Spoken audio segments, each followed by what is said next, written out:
Hey, it's Mike. I am back and I'm ready to go and do some more.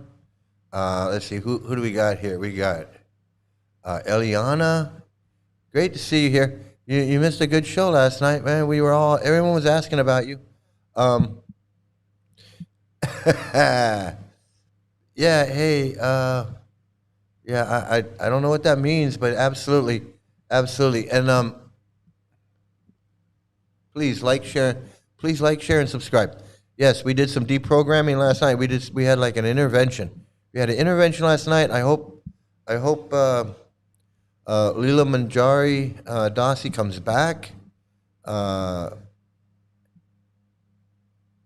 I hope Leela Manjari Dasi comes back, and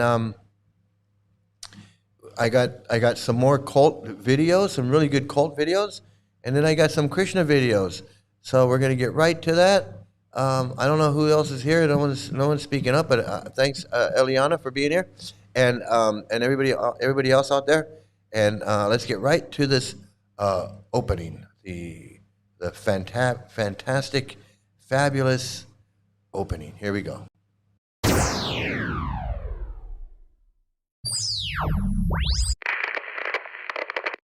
Hello? Hello.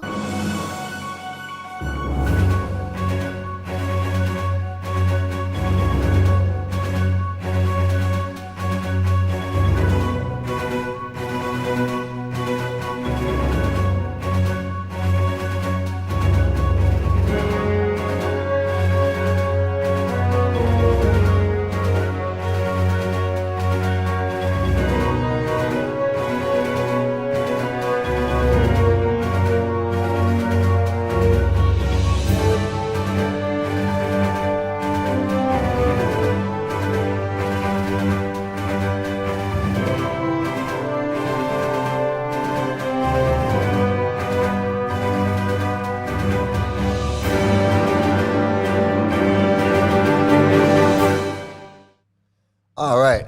Wow. Okay. So, what do we got here? We got Dusk. Dusk Within. Hey, great to see you back, man. I'm glad you're back. Good to see you here. And Weird Planet. Great to see you here. Awesome. Man, it was a long show last night, but it was so good because it was just a real good look at the mental illness and the Stockholm syndrome and all of that. It was just a really good intervention, deprogramming. This person's completely delusional, and it was really kind of eye opening. It really brought to life a lot of the videos, a lot of the videos that we show about cults and how they brainwash. They get in there, there's mind viruses, and yeah, and Gorahari blowing his nose, man. That's it. That's the gold. That's the gold. Um, so yeah, last night was really something, and it just got me. Just a reminder of just an in-depth look at how delusional these people are, and they're either Gorahari or they're hot lips. That's it. There's no alternative to it. Whether it's Sri Dayananda or Gorahari or any that's they're all Gorahari, and then the followers, they're all hot lips to some extent. I mean, it's just the way it is. This is the way it is, man. And so I got some more really good cult videos because there's a lot of people in here who I know are in the cult. They're in the cult, and they don't know it. And that's the whole thing. Like this Leela Manjari, she doesn't understand. She's brainwashed. And she believes the lies and all the misrepresentation and all the half truths and all the nonsense. Hey, Jenna Morton, yeah, you know what? And that's how you talk to that's what you get when you try to talk to these people. And then the dishonesty, the lying, You know, the refusing to just face facts, to answer simple questions, just the stonewalling, the nonsense, you know, and I don't mean to go on about it, but it was just, that's really, you know, that's really what it's all about. How this cult gets in there and destroys people's brain, destroys their lives. It, when I think about it, I'm still like, man, that person, that Leela Manjari is so, it's just so sad. It's so sad. It's so sad. So, again, people don't know they're in a cult and no clue. In 5,000 years, they believe in this bullshit. Prabhupada's Vedic scholar, Parampara, you know, Vedic literature, Vedic system, disciplic succession, Scamperdown. I mean, you know, the delusion, it snowballs. It's the delusion, it snowballs until they're just completely messed up person. You know, I said, what, is there a person on this planet that you care about so much that you would stop being a Hare Krishna for them if they were dying and that was the only way? No, you can't, because there is nobody. There's nobody that she cares enough about that she would ever stop doing Hare Krishna. You out of your mind?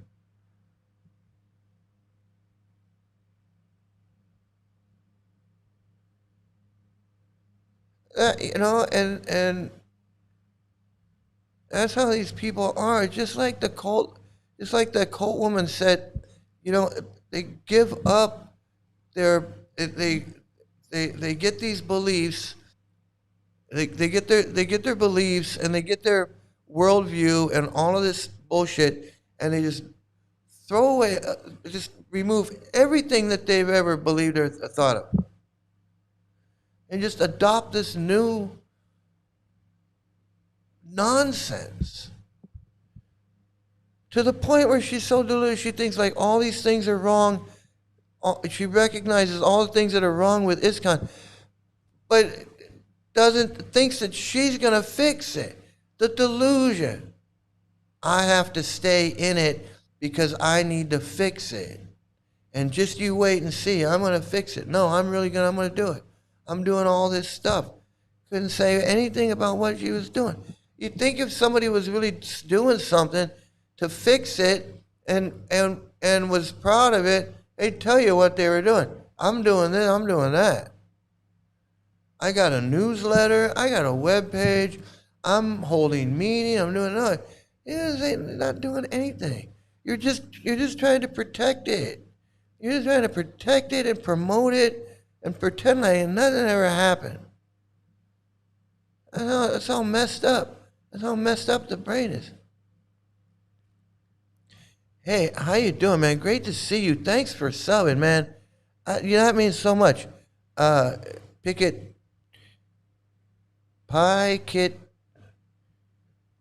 tube. Piquito tube. Okay. Piquito tube. All right, got it. Great to see you, man. I hope you enjoy it. And yeah, absolutely. Welcome aboard, man. Welcome aboard. So I want to get to the first cult video, and this video, you know, she's talking about. You got to understand. First of all, you got to understand all cults are the same. And so right now she's talking about the MAGA cult, and the cult leader of that cult is Trump, and all this shit. But that's not the point. The point I'm talking about is how it relates to Hare Krishna, because anything anybody has about cults, any insights, any understanding, anything that they can explain, anything about cults, it doesn't matter what cult it is. It applies to all of them. It doesn't matter if it's Scientology, Hare Krishna. It just doesn't matter. So, and that's what people who are in Hare Krishna, they don't understand that. They think they're in something It's not a cult. They think they're like, well, I'm not in a cult, but you are. No, I'm following Prabhupada. Yeah, he's the cult leader. No. It's Vedic culture. No, that's the transcendent message. This 10,000-year chanting of Hare Krishna, Lord Chaitanya's golden age, this Varnashram, all this stuff, this going back to Godhead and getting a 12-year-old body. This is all your transcendent mission. And your charisma by proxy. All of these gurus think they're little Prabhupads. And they sit around and talk about Prabhupada, and worship Prabhupada, and worship each other like they're Prabhupada. And it's guru worship, and guru worship, and guru worship. And all your special language and all your special words and meanings. The list goes on and on and on. But they're going to sit there and go, no, we're not in a cult. We're not in a cult. This is 5,000-year-old tradition. It's Vedic. You don't understand. You're not in the parampara. You're not in the sampradaya. You guys. And last night was the perfect example of that. It really was. So she's talking about stuff, and it's really good when she gets to this, to the part that you can really relate to the Hare Krishnas. Those of us that have been in the Hare Krishnas. And I hope there's no audio problems, Here's the most interesting thing to me about watching the orange monster try and triple down on these tariffs. It was a lifeline, what the Supreme Court offered him. It was an off-ramp. It was the only way to salvage anything in the midterms, and he didn't take it. I think part of that is because this was a narcissistic wound. And for him to say like, oh, well, we'll do it another way, or, oh, we tried our best. Like, he could have pivoted so many ways with this. Like, well, we'll find other ways. And, it's not fair what the court's doing, but, I did my best. We're going to come up with new plans. We're like something. But the fact that this was his whole plan, this is what he, campaigned off of, and like his ego just destroys everything. And that's why, even in 2016, I was like, the only thing that's going to really destroy Trump is himself. Because I guarantee you, the Republicans, like Congress, they were going, hell yeah. Hell yeah. If we could get this economy a little bit more stable, maybe some of the prices come down, we can go out and we can campaign on that. Now they can't. And when I look at what's going on the right, you have the ones with his mushroom in their mouth. They're going, yeah, he's got 8 million D chess going. Whoa, look at these moves. Whoa, like they're nuts. But the other ones that have been calling him out about Epstein and all the other bullshit he's been doing, they're like, the Constitution, you're not following it. Like, you have to do what the Supreme Court says, or what the F. Like, if we commit a crime, we're in trouble. You can't just ignore the Supreme Court. Like, no, that's not how this works. Do we even have a democracy? Do we have a republic? Do we have a country? Do we have a constitution? Like, they're freaked out about it, and they think he should follow the law. And maybe part of why he's doing that is when you've got Pritzker and Newsom going, hey, you owe the people in my state this much money. Thank you. We'll wait for that check. Get it here ASAP. And you have Kevin O'Leary that's on, I don't know, CNN or wherever he is, go freaking the F out like all these clients and people I'm working with want their money back. What the hell am I supposed to do with that? And even Trump, like he said months ago, like, well, if they shut it down, like that would be a terrible mess because how would we even pay that back? It's like, where even is it? We don't know. But that's what's always so mind-blowing about these kinds of people is they are psychopaths, they are malignant narcissists, and their ego just blinds them. They think their ideas are the best, and if anyone comes at them for any reason, like they cannot take it, even if it means their own destruction. And midterms are already going to be an absolute nightmare. So this is what I'm talking about with Prabhupada creating his own, the destruction of his own legacy. He puts in his books that the gurus are not appointed. Gurus are self-effulgent. Gurus are in the parampara. Gurus are uttama adhikaris. They're on the topmost level. All they're self-realized souls. They've seen Krishna face to face. He put this qualification way up there. But then when it came time for him to think about what is going to happen after he's gone, what's he going to do? He's going to put Kirtanananda in charge. He's going to appoint him after he said that gurus are not appointed. So how is he going to appoint these gurus to take his place when they're obviously not qualified? They're obviously not self-realized. Anybody could see that, and a lot of people did see that. And Prabhupada had a lot of time. He had a lot of time to figure out what he was going to do, but he didn't, because he was a narcissist, and he thought he was the God man. And yet he made no arrangements for what was going to happen after he was gone. With appointing Ritviks was no solution. Because he says in his books that he doesn't appoint, gurus are not appointed. So how could he appoint 11 anything? And whether they were Ritviks or not Ritviks or anything. He already put in his books over and over and over again, the gurus are not appointed they're not appointed by vote, they're not appointed by, they're authorized. He says they're authorized. Your guru, you become guru when you're authorized by your guru. That's what he said. It's not, when you're out of the cult, and you try to figure out all this stuff that they're confused about, it's not that confusing. It's just not that confusing. Prabhupada's on his deathbed preaching. They have a video of Prabhupada preaching. But nobody sat there and said, hey, are these guys Ritviks or... Tamal didn't say, hey, am I a Ritvik or am I a guru? Because we're still not clear on that shit. I know you wrote that letter, but we're still, I don't know. No, they didn't want to. They didn't want to bother him with that. They didn't want to bother him with that important stuff, because they just figured they would take over or whatever. It didn't matter at that point. It's a friggin' cult. So I started ranting about that, but that's what I'm talking about. These cult leaders, they all self-destruct in one way or another. Every single one of them. Prabhupada self-destructed by. I mean, how can any sane person say, well, Prabhupada appointed these 11 guys? Why would he appoint those 11 guys? Those are the best guys he had? You got to be out of your mind.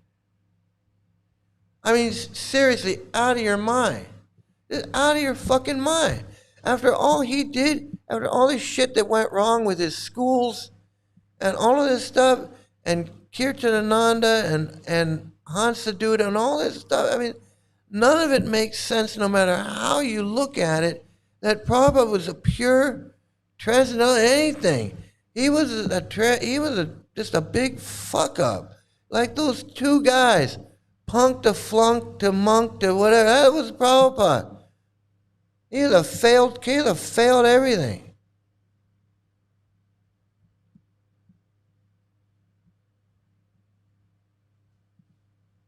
Stockholm Syndrome is a psychological coping mechanism where hostages or abuse victims develop positive feelings, empathy, or in some cases, an emotional bond with their captors or abusers over time.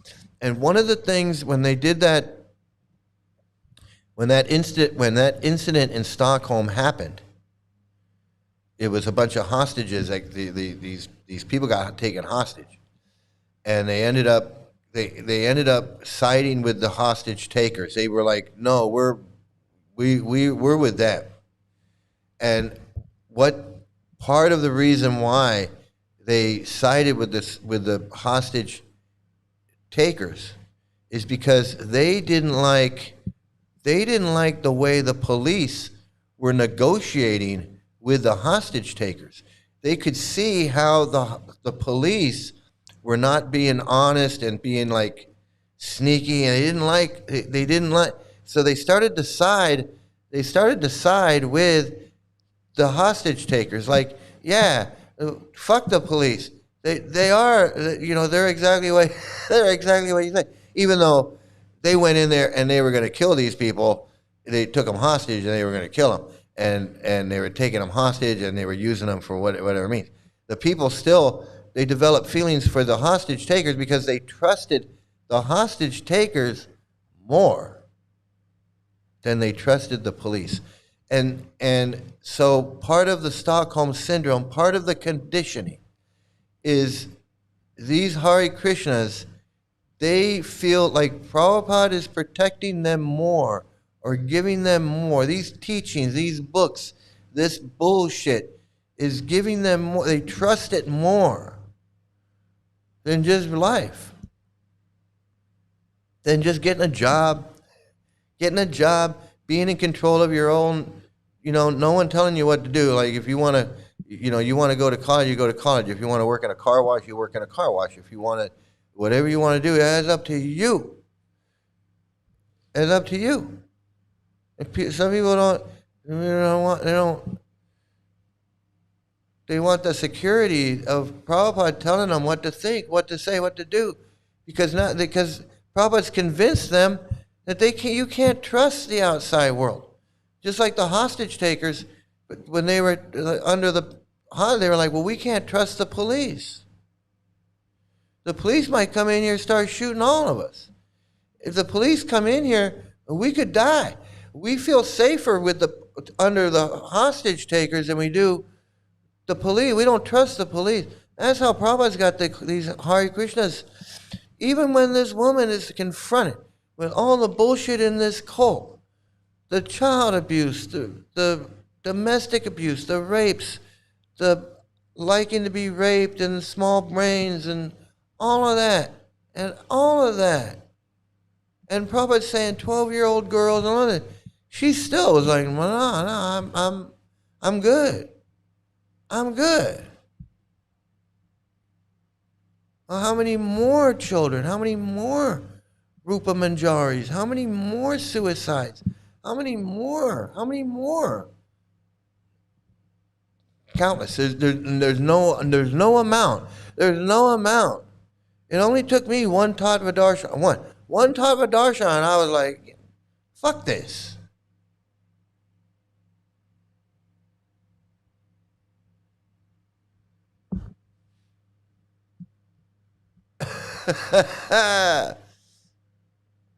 Hey, Gyan, yeah, Gyan, you didn't miss much. You missed the openings. Prabhupada left 11 unholy apostles. He had nobody. Prabhupada couldn't see who these people were. He knew these people were sucked. You gotta be kidding me. You gotta be kidding me. You gotta be kidding me that Prabhupada was a holy man and he couldn't see Hansaduta and Kirtanananda and Hridayananda and Harikesh and Rameshwar and Satsvarup and Jayatirtha and whoever the fuck else. Prabhupada was so delusional that he thought he was just going to and do a swaha and whatever and give them a stick. And he was going to create these super Hindus. Man, you got to tell me that Prabhupada was that delusional too? Well, they all are. I mean, he's a cult leader. You don't become a cult leader because you're freaking level-headed and on the ball. That's for sure, right? I mean, fake human, right? You got to tell me. You don't become a cult leader because you're because you got it all together. You got delusions of grandeur. You got some megalomania. You got some narcissism. You got all of that. You got all of that going on. You know.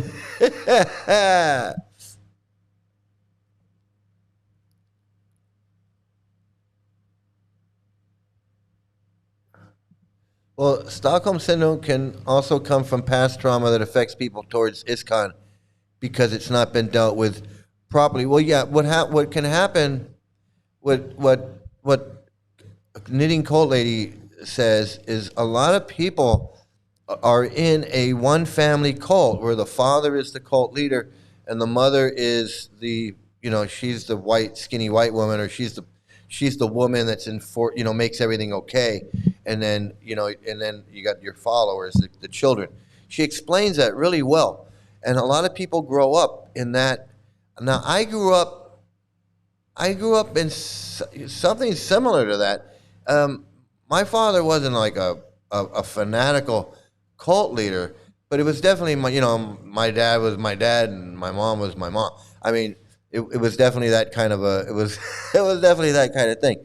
But I can I can remember some kids that definitely had that father mother cult. It was like a father cult. It was like a cult, and Knitting Cult Lady explains it.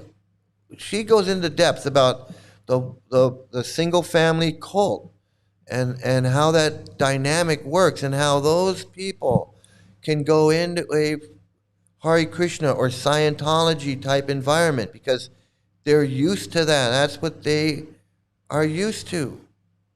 The shaming, the isolation, all of what they get when they go into the Hare Krishnas, that's what they were getting in their family life. The shaming and the isolation and the rituals and all of that stuff.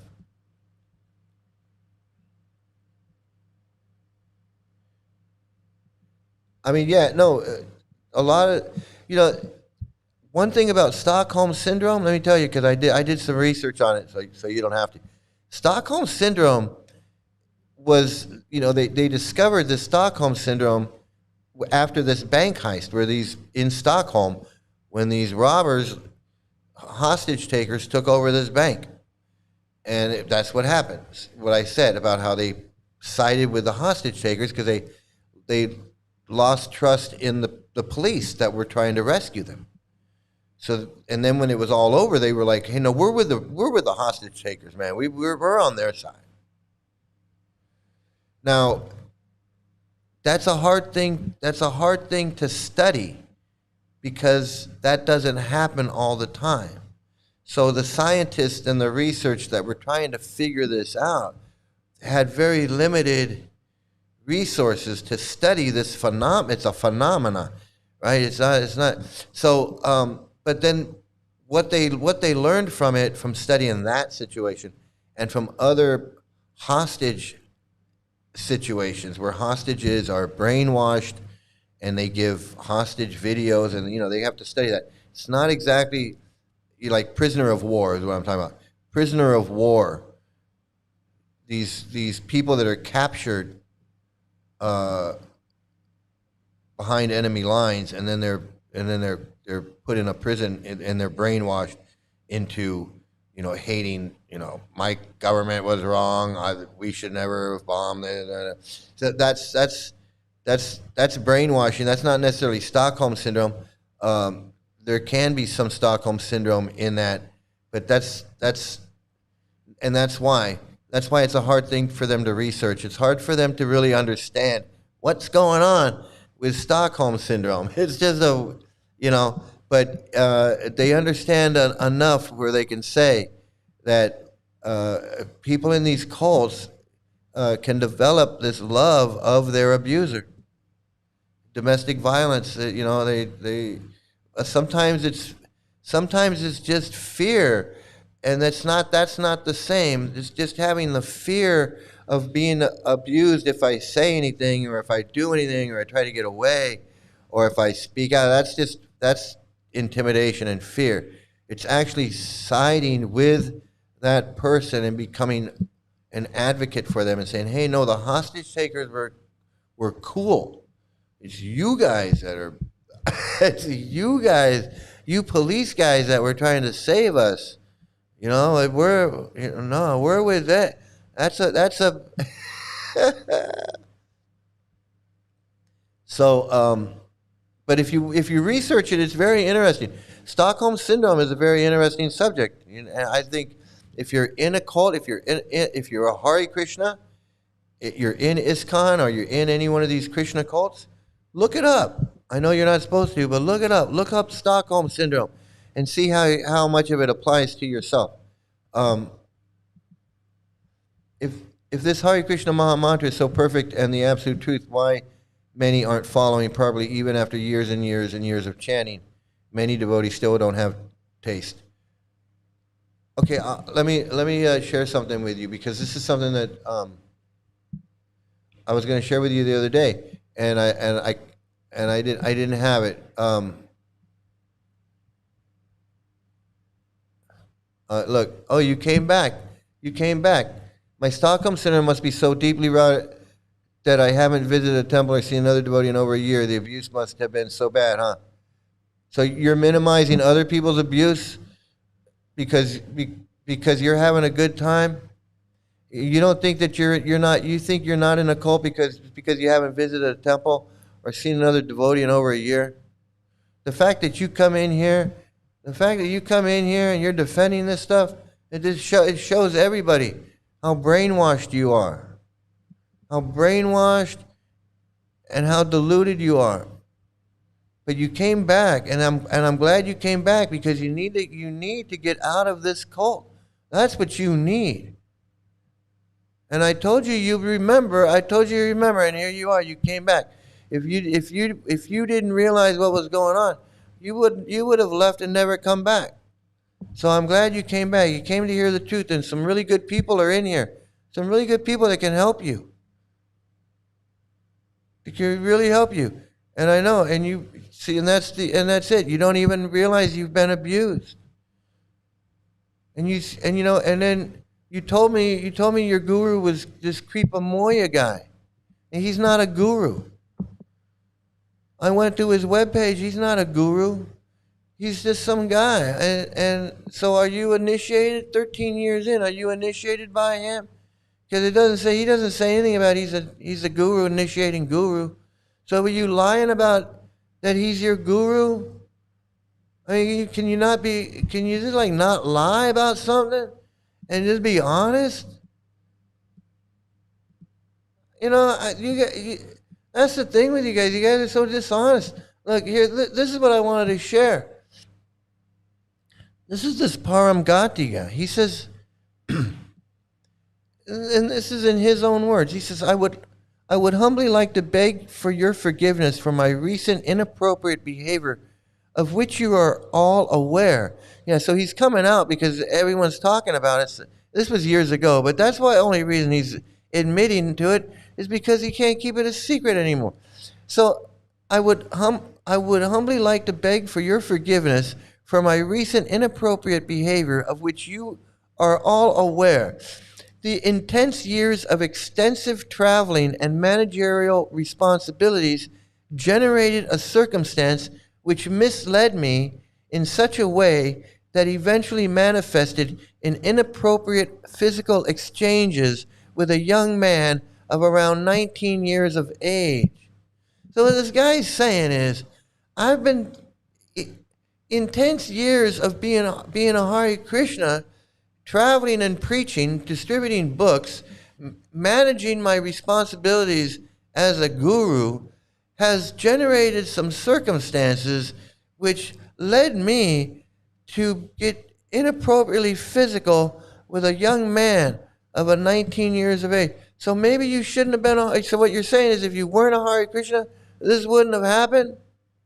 So you're saying that years of Hare Krishna chanting and all of this made you gay? Is that what you're saying? That this Hare Krishna chanting and running around doing a hopping up and down, it made you gay? Is that what it's saying? I don't know what he's saying. I'll say it again. The intense years of extensive traveling and managerial responsibilities generated a circumstance which misled me in such a way that eventually manifested. I mean, it's a lot of words to just say, hey, I fell down and I fell down with another guy. That's all I had to say, man. Just say it. I fell down and had a homosexual experience. I fell down and had a homosexual, I broke my vows. He's going to misled me in such a way that eventually manifested in inappropriate physical exchanges with a young man of around 19 years. He doesn't even know how old the guy is because it's just a random guy. This incident took place in January of this year. In order to clear up some misunderstanding regarding the incident mentioned above, I would like to confirm that in fact I embraced a 19-year-old man for more than 5 minutes, and this act developed to more intimate gesture, namely a kiss. I became involved in the situation up to point that I realized that I was losing myself, and I stopped.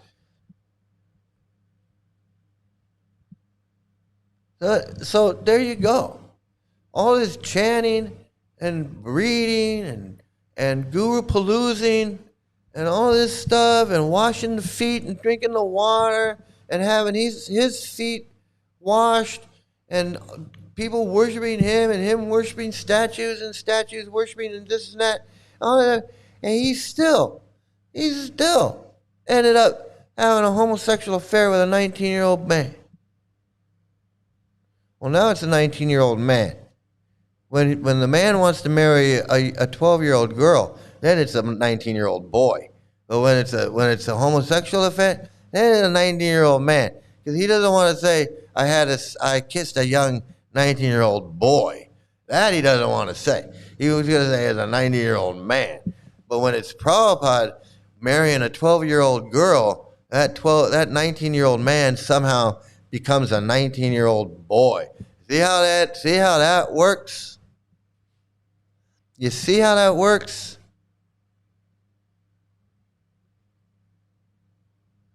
And now this guy's like, oh yeah, so I'm just gonna, so like he wasn't gay before, right? He wasn't gay.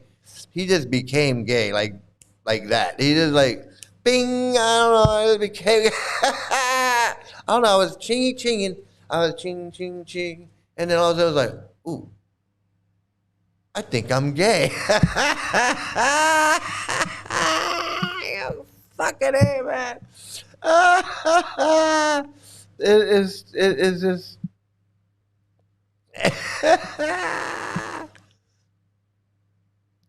No, Leela Manjari she's gone, man. She's gone. Leela Manjari's gone. How old was Prabhupada when he actually left his job in the nasty world? When he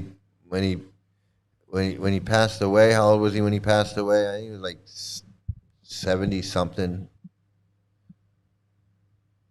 Oh, when he actually left his job in the nasty world. Oh, I don't know. I think in the 40s or in the 40s or something, like he started doing his magazine like in 1944, like during World War II, something like that. That's when he started doing his magazine. So I guess that's when he kind of became Bhakti Vedanta. You know, he changed his name. I guess he changed his name, became Bhakti Vedanta. So that was like in 1944. 69 is when he left India, or 69 when he left India and came to the United States.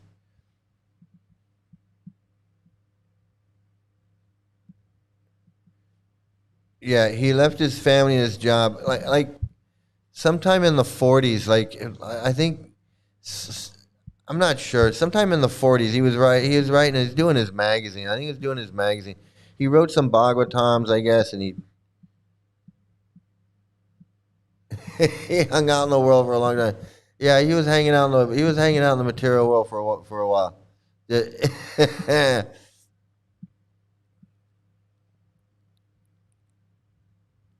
Yeah, because it's easy to. There's a reason why ISKCON preys on university and college students. Speaks volume. They target people with weak life values and foundations and scam them. Actually, they'll target anybody. They don't need to target certain individuals, and that's where people get. You gotta, seriously, you gotta realize anybody can fall. It's not a weak person. It's not a damaged person. It's not a person seeking. It's not the 4 types of people come to Krishna and they're looking and this and that. No, it's anybody. It's anybody. Anybody can get a book at any time and get sucked into this bullshit at any time. You can be anybody at any time can be walking down the street. They don't know it. They don't know nothing, and they can just see a book in a window, or go in to get their hair cut, go in to do whatever, and they see a book and they're like, "What's this?"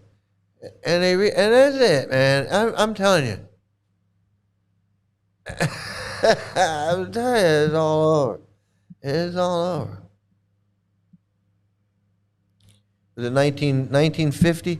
Well, I know he did Back to Godhead magazine during World War II, because the war was going on when he was writing Back to Godhead. So I don't know when he got his name Bhaktivedanta Swami, or I don't remember is more like it. I don't the Kiwi consciousness lounge. That's exactly what it is. It's Kiwi consciousness. I know. It's too funny. It's too funny. Okay. Leela, I really feel sorry for you. I know you want to like interject and give the cult view, but it's fallen on deaf ears. It's just that you just don't get it. You just don't get it. If I was held hostage and developed Stockholm syndrome, then I wouldn't have been able to spend a year without visiting a temple or seeing to. My point is, not all are the same. And I didn't say you were held hostage. That's not the point. The Stockholm syndrome is developing an emotional attachment for the people that are abusing you. And you are being abused by Kripa Moya and every other person in ISKCON. Whether you go to a temple or not, they've infected your brain, they fucked up your head. That's it. They fucked up your head. I can't explain it any better. That's it. And you don't understand it. You can't comprehend it. You're so brainwashed you cannot comprehend what they've done to your mind. And that's the whole point. That's the whole point. That's the whole goddamn point. Is that you don't understand what they've done to your mind. None of us did until we woke up and realized it. We were all just like you. It's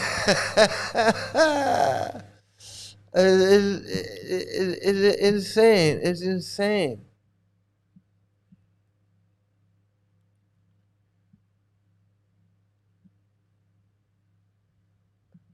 I know what you're trying to say, and I'm telling you it is the same everywhere, Leela Manjari Dasi. If you got that name, Leela Manjari Dasi, then it is you're no different. You're no different, and I know you think you are. I know I did. We all thought that it was.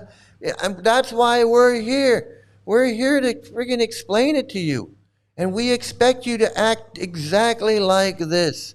So don't think that you're freaking. You're like giving us any special kind. You're telling us something that we don't know, or you're telling us something that we weren't expecting you to say. It's just so. It's actually very revealing. It's revealing for every one of us to see you act exactly the way you're acting. That's it. I can't explain it any better. I just can't.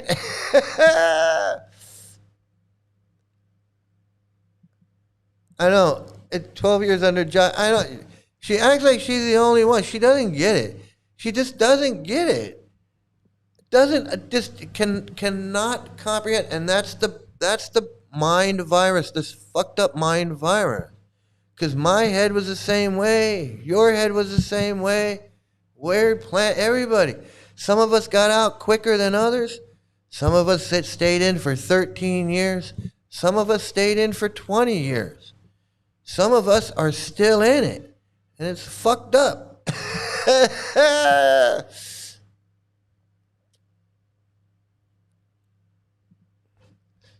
ISKCON devotees tell you that practicing KC is very difficult without association, and that's true, I guess, It does make it easier to leave, though, if you are outside of ISKCON to a degree.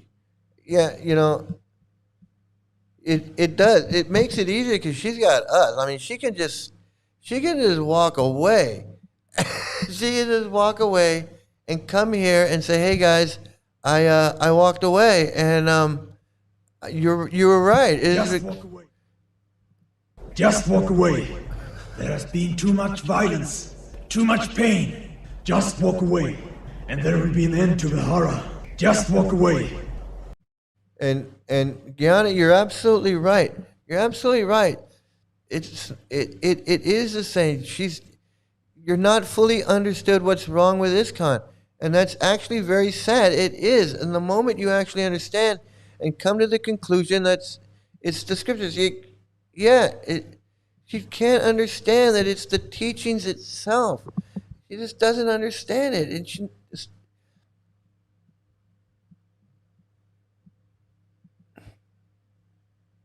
Was you in Mayapur yourself for 12 years?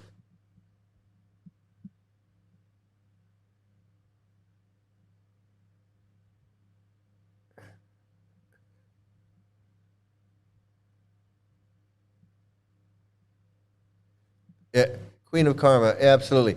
When the issue is the hierarchy, the belief system, and the entire institution supports those beliefs, it is everywhere. You are choosing to be blind and ignorant. She thinks that if she isolates herself and just like, well, if I just read the books myself and I chant myself and I don't associate with anybody, then it's okay, and I'll just promote it to other people. Like, how is that okay? Like, how is it okay? And if you say, well, I'm not going to promote it, if you're not going to promote it, then why are you even doing it? Because doing it is promoting it. So now it's like you don't even believe in it. You don't even believe in it enough to promote it because you know that promoting it is wrong, but you're practicing. I mean, none of it makes sense. That's why the first thing you do is you leave, because it doesn't make sense to understand what you're doing and to stay in it. You can't. You just can't. You know? Yeah. Hey, welcome. Yeah, we've all had different experiences, but it's all the same. We all have had different experiences with different levels of abuse and PTSD. But the fact is that it's still rape against the human mind. Absolutely. It's a lot of things. It's a spiritual narcissism. It's spiritual hijacking. It's a lot. It's a complete mind fuck. Fucks up your mind.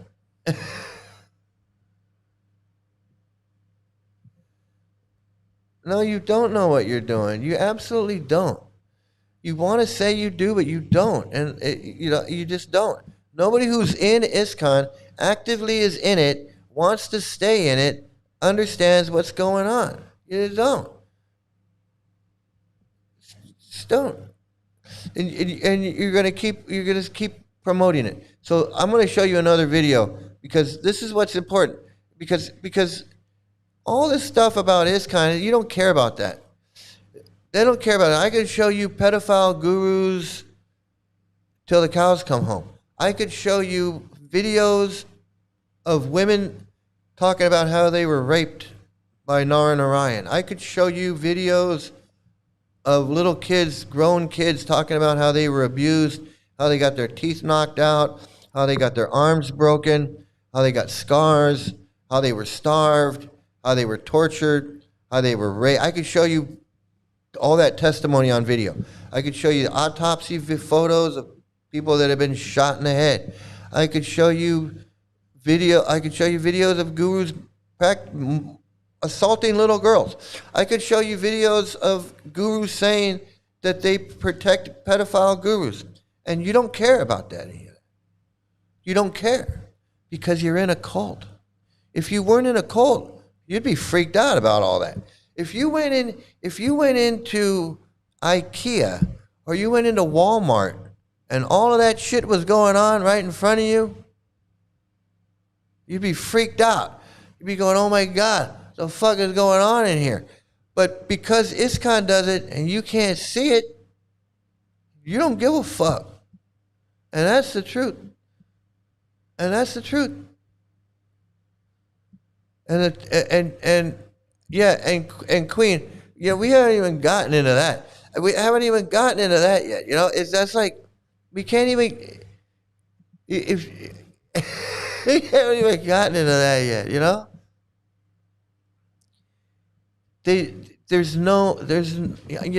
Queen, this is what it's like. This is what it's like. They don't care. She does not care. And I know it's hard to accept that a woman with 3 kids doesn't give a fuck about all these kids that were molested in this cult. She just doesn't care.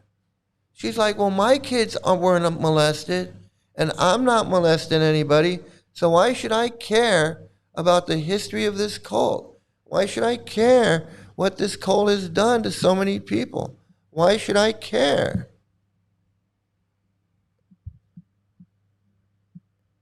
It's really sad. I know. Most people would hear. I'm telling you, if you said, hey, there's this place down the street here where all this shit's going on, people say, well, fuck. Have you notified the police? Say, well, it's the Krishna temple. Nothing we can do about it. They got rape going on. They got child marriage going on. They got domestic abuse going on. They're protecting pedophiles. Little girls getting molested. Nobody's calling the police, any of that. Everybody covering it up. Shh, don't say anything.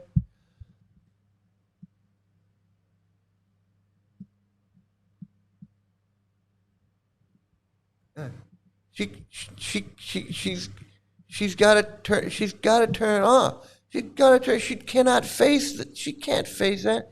Is she saying anything about it? She don't want to say anything. She's taught to turn off all critical thinking, have blind faith and loyalty, and be okay with the discomfort of cognitive. You know why? Because it's all karma. All those little kids that were abused, it was their fault. It's their karma. So why should I get upset about it? Why should I care? Like I said, they don't care. This is why they don't care. I say they don't care. This is why they don't care. It's all karma. So those little kids had it coming to them. Why should I care? They got their karma. They should be happy. Those little kids should be happy that they got that karma because now they don't have to deal with it. They got that karma. This is how fucking sick they are. This is what they believe. I swear to God, this is what they believe. Everybody in here will tell you, hey, Terry 777, man, great to see you, man. I'm so glad you subscribed, man. Back to Godhead magazine, 1944. Yeah, he started the magazine and he started translating the Bhagavatam, and who knows how long it took him to get it published. And at the end of the day, it's destructive. It's already destroyed her mind. It's already destroyed. She says, I haven't been abused. You're sticking up for child abuse. You're sticking up for child molesters. You're sticking up for child marriage. You're sticking up for all these things. I know you weren't brought up to believe all that stuff. I know you weren't brought up. I know Leela Manjari wasn't brought up to believe that women have small brains and like to be raped or 9 times lustier than men. I know that she wasn't brought up to believe that. They put that in her head. They stuck that right in her head. And she believes it now just as much as she believes she's Leela Manjari Dasi. I'm glad you found it too, man. I'm glad you found me too, man. And tell a friend. Tell somebody who's in the cult so they can get the fucking ass out of it. They can get their ass out of it. She doesn't even realize how abusive she's sticking up for pedophiles. She's sticking up for child abusing pedophiles, gurus that protect pedophiles. She's sticking up for Prabhupada, who had an 11-year-old wife. He put child marriage in his books. She's sticking up for all of that. She's sticking up for it. She's defending it. She's defending all that. She's a happy participant in all of that. And she wasn't brought up like that. She was not brought up like that.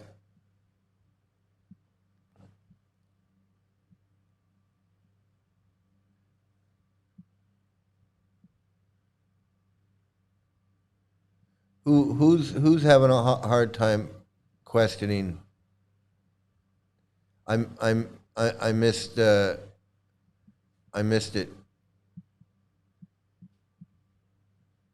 But anyway, let me get to this video because I want to get to this video. The next video here. And this is knitting cult lady, and she has volume problems just like I do a lot of times, and I don't know what it is. So here we go. Today for Devotions with Daniela, we are reading the second book of Daniela, The Culting of America. This is Information Isolation. Pretty relevant right now. In high control groups, leaders carefully manage what members see and hear so that only the group's ideas get reinforced. The Children of God cult had military-style classification. Okay, now, where's my little thingy here? Leela Manjari, please pay attention to this. You're going to learn something here. I know it's going to hurt, and you're going to be in denial the whole time. The whole time she's talking, you're going to be in denial going, no. But please, just listen, okay? Just please listen. On all the doctrine our leader put out. In the U.S. Army, everything is labeled with information control tags like unclassified, secret, and top secret to protect against leaks. Mormons fiercely guard what happens inside their temples. Coca-Cola defends its secret formula. And even movies come with ratings to control who gets to see them. And of course, there's our current president who, in the first days of his second term, commanded that all federal government websites be scrubbed of content related to climate change science, LGBTQ plus issues, abortion, contraception, and STI guidance, and vaccine science, among other things. Sounds like the Children of God. All of these are different kinds of information control. This might look like a coin, but it's actually a razor-sharp I do not Damascus endorse this message. Okay. I endorse Cults have this always controlled members' access to information, long before the internet was a thing. Back in the day, it might have looked like banning certain types of books. Harry Potter for witchcraft, or Darwin's The Origin of Species for evolution in far-right Christian groups, or even all books in the Children of God. Have the good guys ever turned out to be the ones who banned the books? In recent years, the mainstreaming of far-right ideology has become successful enough to ban books in school districts and libraries across the country. Footnote, these book bans include two of co-writer Amy's critically acclaimed young adult novels, The Nowhere Girls and Beautiful, in school districts in Florida, Iowa, Utah, South Carolina, and Tennessee. Okay, now, for those of you watching that don't know or are not aware, Hare Krishnas cannot read anything. They can't read the newspaper. They're not supposed to watch the news. They're not supposed to read any books that are not written by Prabhupada. Okay, and this is for real. This is not a joke. This is not an exaggeration. And people self-regulate. Hare Krishnas will self-regulate. I had too many Hare Krishna books to read for me to spend my time reading something else. I had the entire Bhagavatam to read. I had the entire Chaitanya Charitamrita to read. I had the nectar of the nectar of devotion or whatever. I had a lot of books to read, and I didn't have time to read Treasure Island or any book. And I wasn't going to read, and I had too many of Prabhupada's books to read some book written by some other Swami about the glories of Vrindavan or the pastimes of Lord Shiva or something else that was translated by somebody else. No. First of all, you're not supposed to read those books. I didn't read any of those books until I took a trip. I took a trip to Vrindavan in 2005 to India, and I was traveling around, and I stumbled across some books. and I bought them. I said, I can read these. I was like, I can read these books.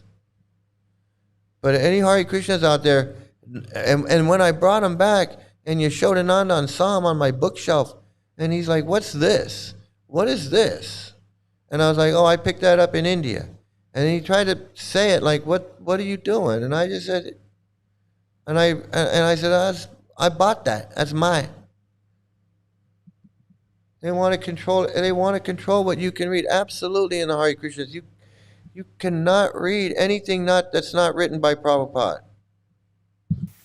This censorship is being mobilized by conservative groups and predominantly targets books about race and racism or individuals of color, and also books on LGBTQ plus topics, as well as those for older readers that have sexual references or discuss sexual violence. And it is happening at a rate not seen since the McCarthy Red Scare era of the 1950s.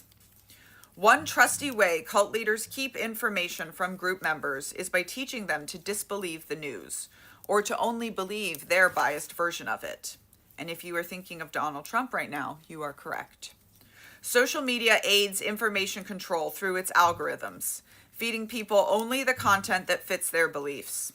QAnon was a perfect example. People got sucked into their own little digital worlds, completely isolated from reality.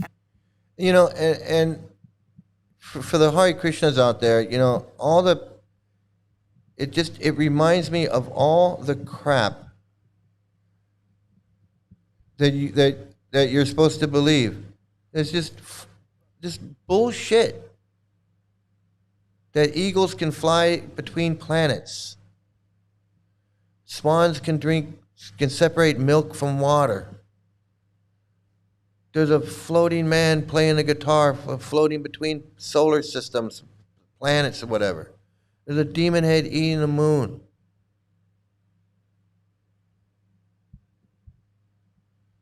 So much insanity.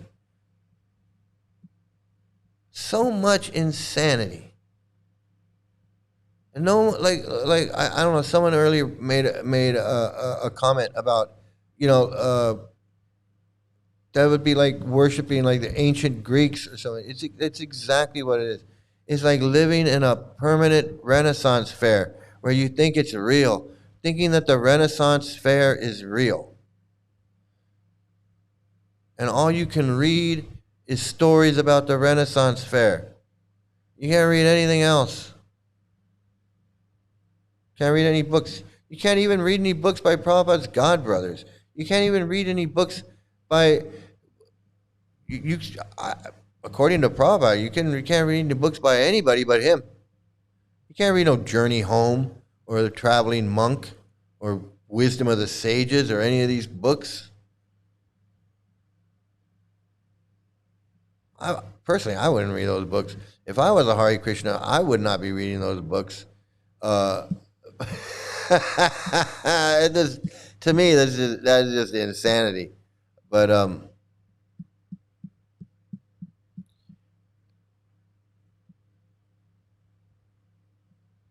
I was trying to catch up on some of these comments. I don't know. Maybe Eliana can help out with those comments because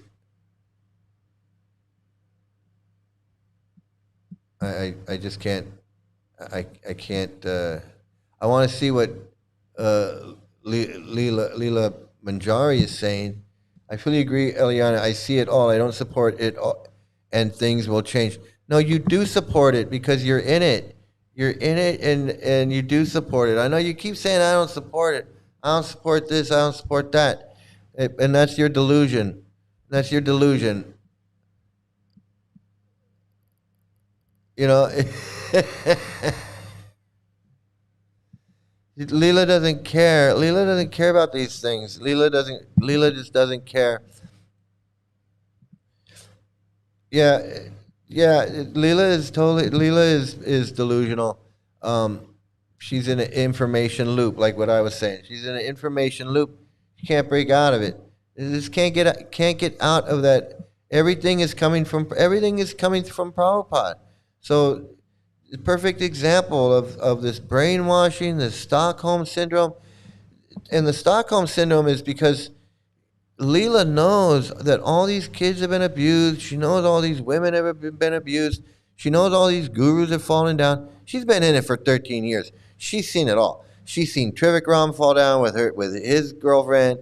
She's seen Hari Kesh run off with his girlfriend. She knows about Rameshwar running off with his 13-year-old girlfriend. She knows about Kirtanananda, and she knows about New Vrindavan, and she knows about all of it. She knows about all of it. And she doesn't care. She thinks that somehow it doesn't affect her, and that somehow that's not what she's not part of that. I'm not part of that.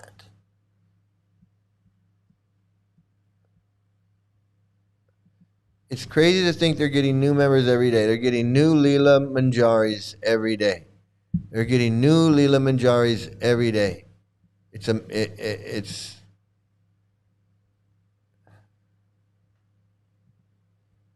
I'll slow it down for you a little. Yeah, because I don't want to miss. I want to read what people are saying. I definitely want to read what people are saying. Yeah, if you're in a toxic, if someone's in a toxic relationship, an abusive relationship, what's the best thing to do? Obviously, it's to leave. You don't try to change your partner. It's not your job. It's not right, and you can't change them. I mean, they can change. Look, what is you're so wrong about me. No, we're not wrong about you. You keep saying we're wrong about you. We're totally right about you. We got you completely right. We got you completely right. And every time I ask you to explain something, you never explain it. And just like I said, this Kripa Moya is not a guru. So you want to explain that? You can't explain. You don't want to explain that.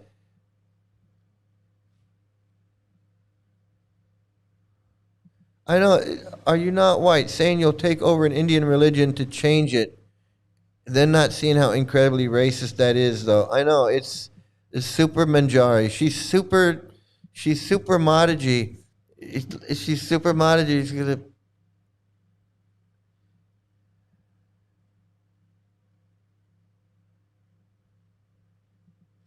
Kripa Moya has zero alternative to staying all in. He's 69, and who can accept at that age that so much of your life's work may be less valuable than previously thought. Kripa Moya, he's just another scammer. He's just another scammer. If you look at his webpage, he's just another scammer. You know, and he wants donations. Make a donation. Why should I donate? Why am I donating to you? What have you done? What have these guys done that they feel like they should get a donation? I would be so embarrassed. I would be so embarrassed if I was asking people to send me money. I just, you know, I mean, I'm a content creator on YouTube, and that's what people do. But I'm not asking nobody to send me money. But this guy, he just wants you to send him money because he sits there like a super Hindu and reads his books and does his thing. And he pretends like he's a holy man. I'm a holy man. Look, I'm a holy man. I'll come speak. Ask me a question. He's got this thing here. It says, where is it? He's got this thing. It says, ask me a question. You can ask him a question. You know, I'm not gonna ask him, but I would ask him, like, you know, what's up with the child marriage, man? You down with that? Do you think Prabhupada was right to put that in his books? Do you think Prabhupada was right to put child marriage in the Bhagavatam? You think Prabhupada was right when he told marry that 12-year-old girl to that 19-year-old man? You think Prabhupada was right about that? That's the only question I have. Seriously, that's the only question I have for this guy. Answer that. Answer that question. Can you answer that? Can any of Hare Krishnas out there answer that question? Was Prabhupada wrong to put child marriage in the Bhagavatam? Was he wrong to put in the Bhagavatam that 16-year-old girls must be married to 26-year-old men? Was he wrong to marry that 12-year-old girl to that 19-year-old man? Was that wrong? Somebody tell me. Somebody tell me if that's wrong. I'm confused.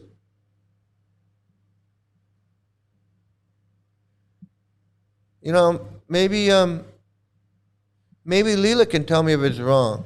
I don't know. Maybe Leela, you have any opinions on child marriage? You wouldn't say anything last time.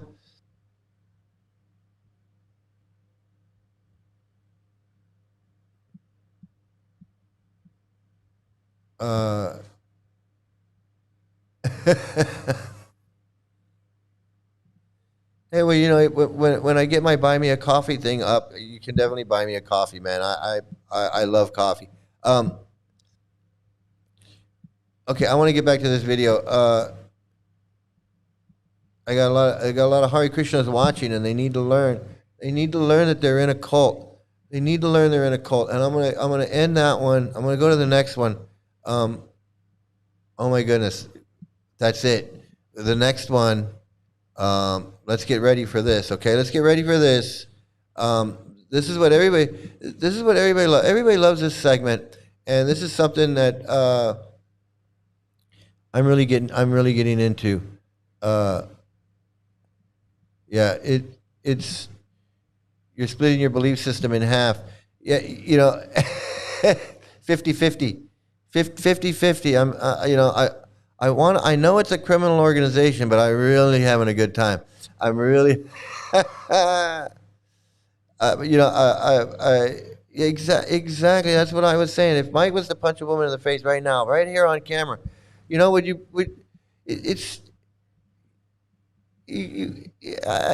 don't know what's wrong with people. I just don't know what's wrong with people. But I do know what's wrong with it. It's this cult. This is the cult that's doing this to this person. This person is a normal person that has a brain and can think and think clearly. But this cult has got a hold of it. It's got a hold of it, and she doesn't think like normal people like we do. It doesn't think like a normal person. Okay, here we go with this segment. Let me get this going here. This is turning out to be a very popular segment, everybody. And it is coming up right here.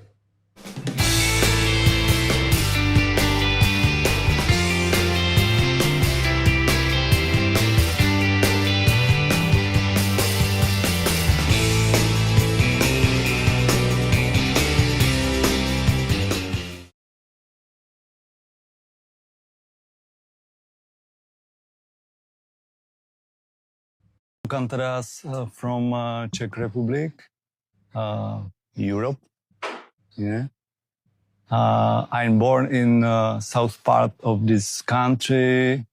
It's a small city. I grew up in a family of atheists. Yeah. Both my parents was atheists, but I interested about goal of life, or I asked my father in my childhood, because he interested about astrology and cosmos like this. I asked him science. I asked him about infinity, I remember. Yeah. But he cannot answer properly to me what to actually is this concept is. So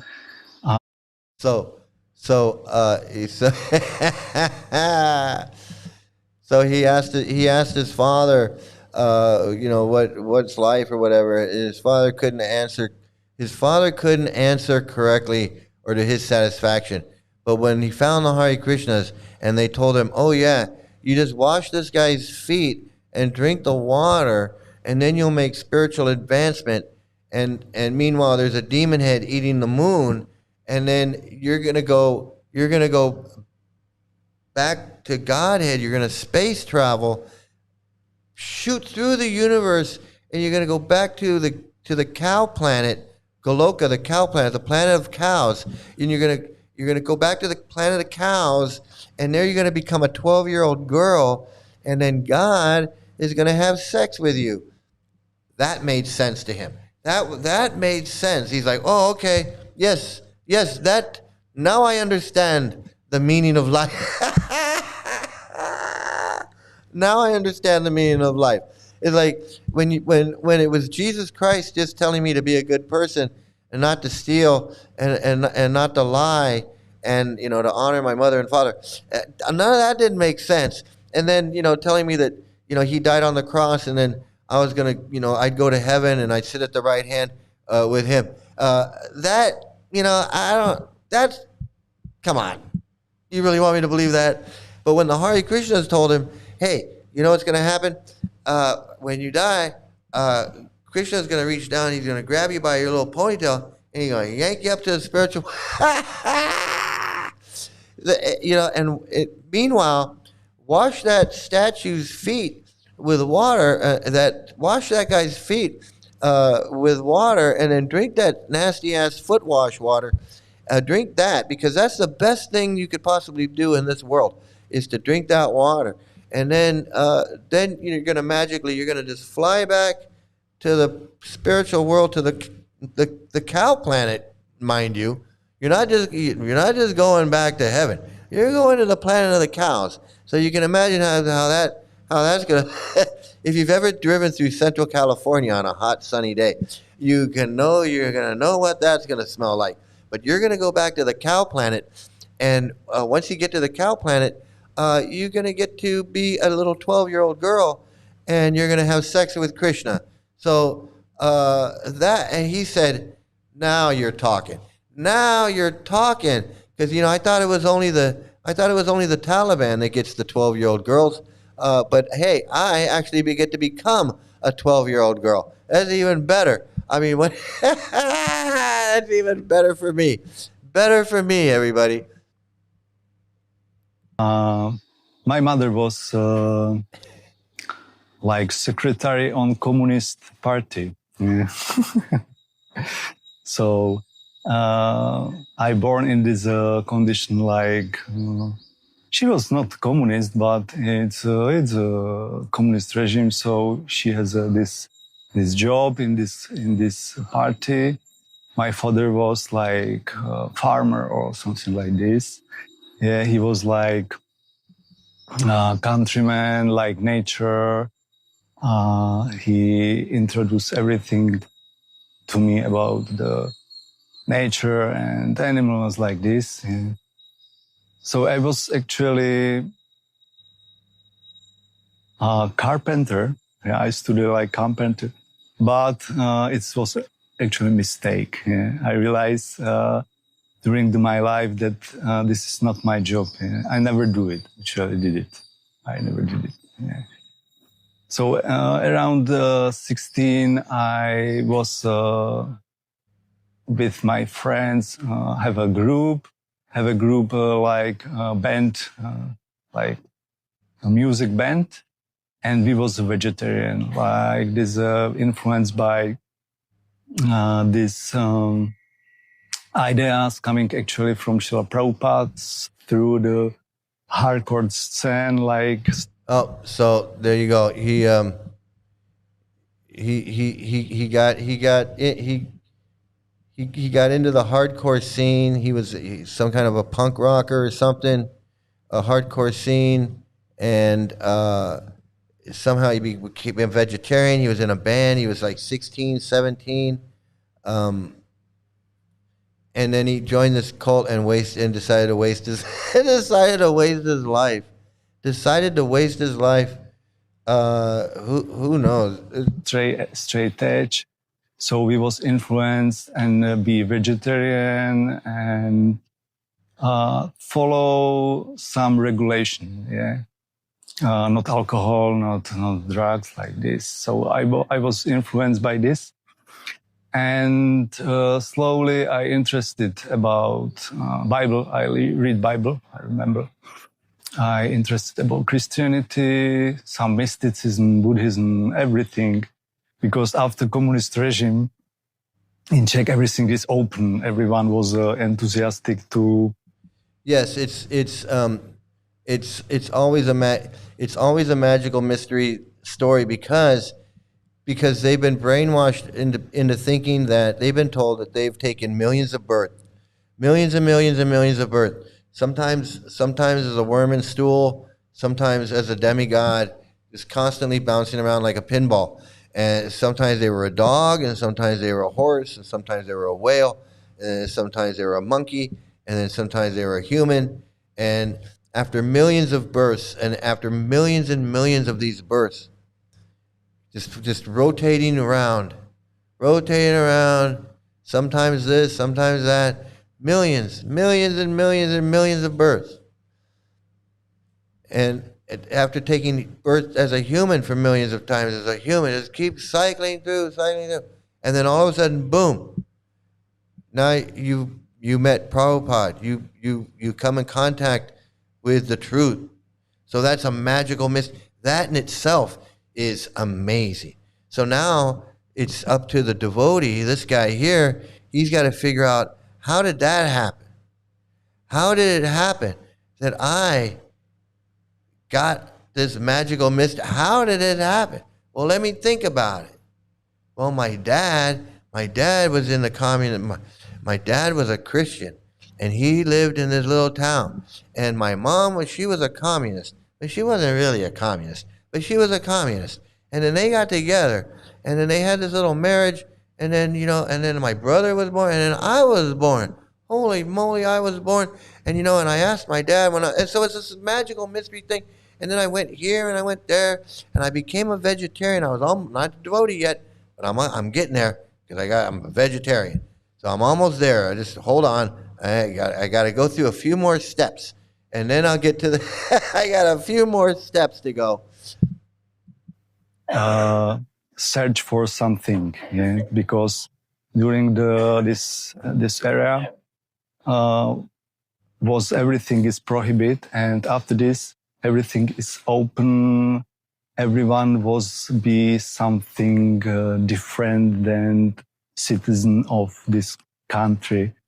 So I also looking for some mysticism, some Buddhism, some things. I visit the yogic courses, and now we're getting there. Some meditation, weekend meditation, yoga. And I was really disappointed with this, because I realized this is only like something on the surface, or not really, but only something like weekend meditation, and after this everyone start to smoke, drink, and everything like ordinary people. And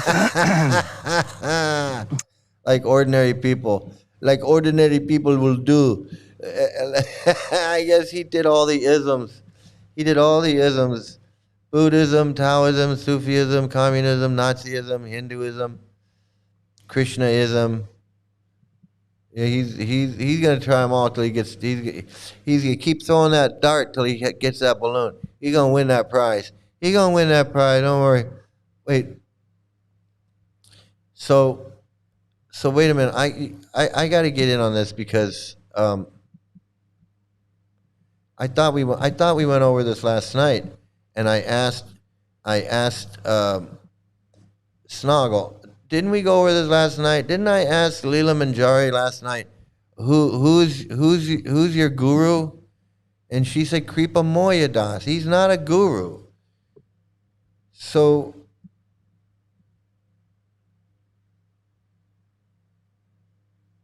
probably the wrong gurus say you have to give donations, but I never have. So who's your guru then?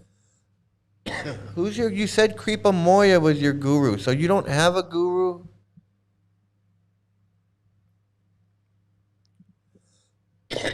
So you said Kripa Moya was your guru, so now you're saying he's not your guru.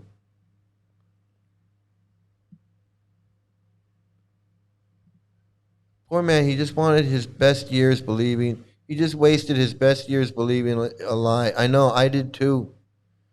I joined when I was 30, like Leela Manjari Dasi. I joined when I was 30 and my daughter was 6. Leela Manjari doesn't know that.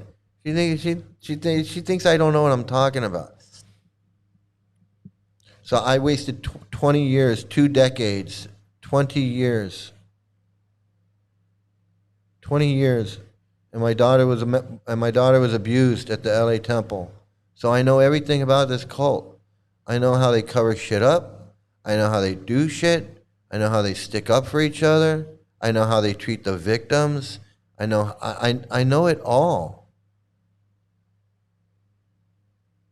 I know it all.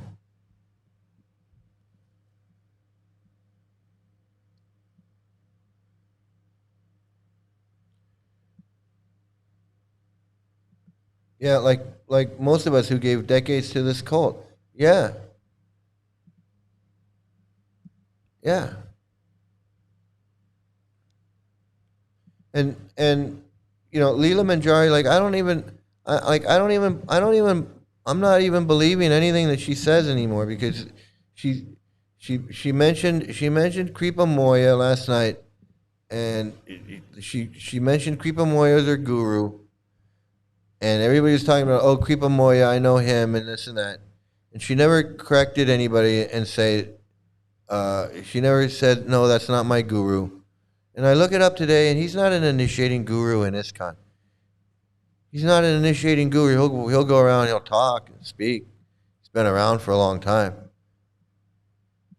So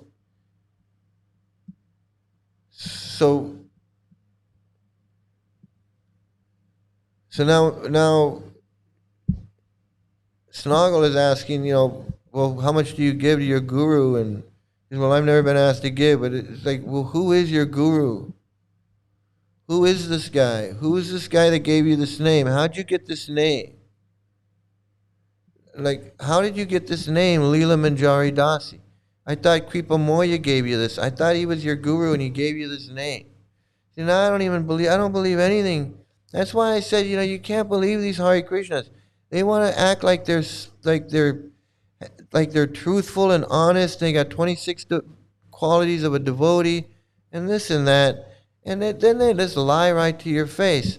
We're just asking questions like, who's your guru? I don't know why that's such a big deal. If you got a guru and you love him and he's taking you back to guided and he gave you a name, then just tell us who he is. You don't want to do that. You're not proud of him. You're not proud of who he is. I don't even know why you're in this room.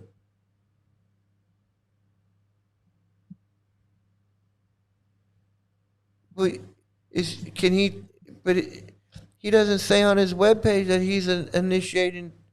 It doesn't say on his webpage that he's an initiating guru and that he's accepting disciples. I didn't see anywhere on here that it says that.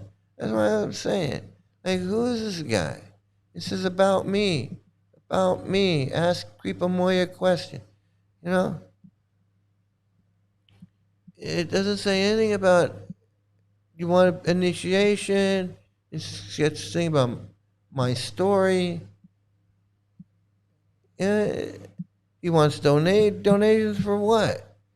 He says Kripa Moya Das is an initiated disciple of His divine grace. That's it. It doesn't say anything. It doesn't say he's initiating guru.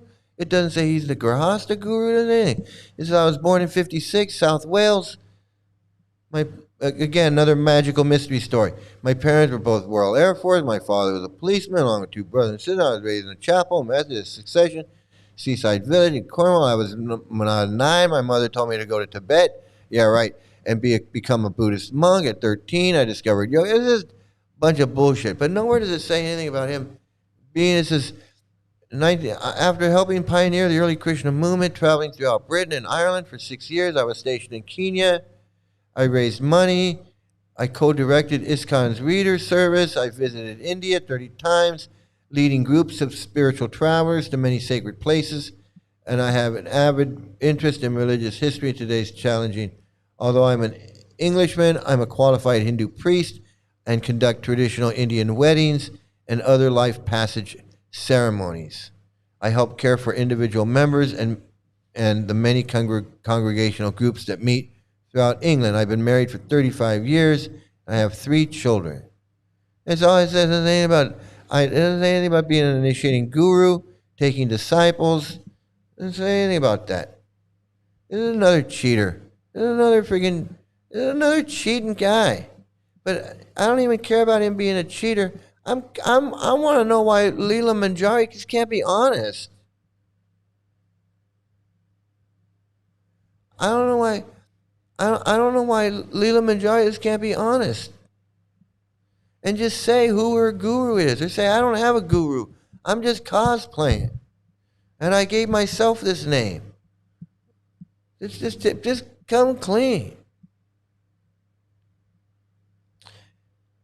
We're discussing institutional issues, not issues with people or just one church. Do you understand the issue with the system versus the people? She doesn't understand. She can't comprehend it.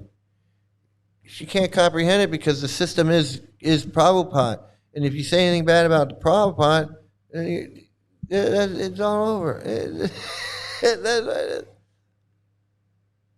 Yeah, Snoggle. Sorry to hear about that. Your abusive relationship for so long.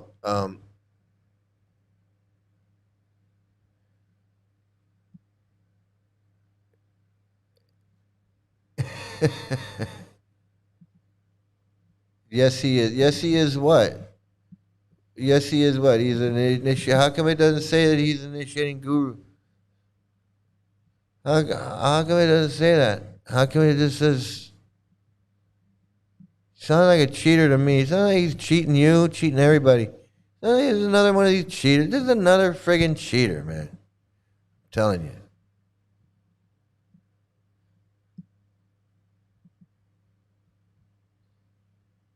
So he promotes child marriage. He doesn't say that child marriage is wrong, and so therefore you agree with child marriage. See, this is what's wrong with this cult.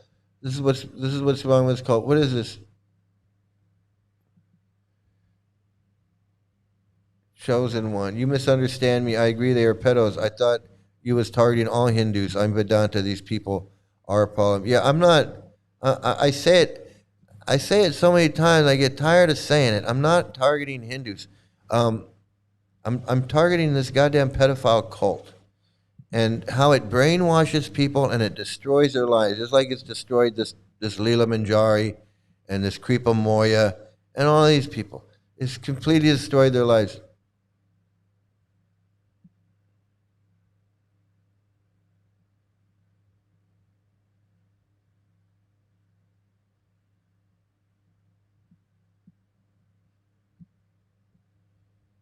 Oh, let's see.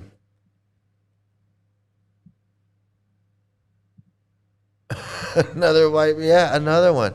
Another super Hindu. Another cosplaying super Hindu. It okay. So let me get over here. I want to hear a little bit more of this. A little bit more of this guy's story. This is always funny. Yeah, I remember I was 15. I visited German, Passau, is a near city of border of Czech Republic, and I met devotees. There was a Harinam actually. So I was a confused 15 years boy. So I think, what is this actually? But I was interested and some impress stay in my heart. And after a few years, I think 18, something like this, my friend gave me book, Srila Prabhupada book, because he interested about George Harrison, Beatles. He has a book from George Harrison, Chant Hare Krishna and Be Happy, something like this. Yeah? And he gave me these books and also Japamala. He has like something like souvenir at home. Yeah?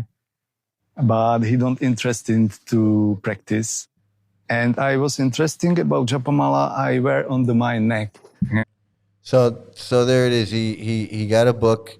He got a George Harrison, because he was a musician. So his friend gave him the George Harrison book, Chant and Be Happy, which we all know there is no chanting and being happy. It's basically chant and be miserable. and next thing you know. Yeah, I like decoration and a little bit read the Prabhupada books. And after some times, I visit in Prague, Govinda, there is a program of devotees, and one devotees, he asked me, "What about in your neck? What is this?" I said, "It's Japamala, some beats." Yeah, it's a Japamala. You must chant Hare Krishna Mahamantra. So I start to chant. I promise 1 round. I start 1 round of Hare Krishna Mahamantra, and from this point, everything is dynamic. So I met devotees in Prague. Yeah, so he started chanting 1 round, and then that's how it happens. That's how it happens. You just get a book from your friend, gives you a book from George Harrison and the Beatles, and it says it's got John Lennon on it or George Harrison on it, and then that's it. And then next thing you know, you're in India milking a cow. It's the saddest friggin' thing. So this temple, this temple in Ottawa. So you have a temple in Ottawa, yeah, and it's moved like 4 times. They keep getting evicted. That sounds about right. That sounds about right because and eventually what will happen is a bunch of Indians will come in, Hindus will come in, and they're gonna go, oh, you have a temple, and then they'll be the ones to like keep it up and keep it running. That's basically what's gonna happen.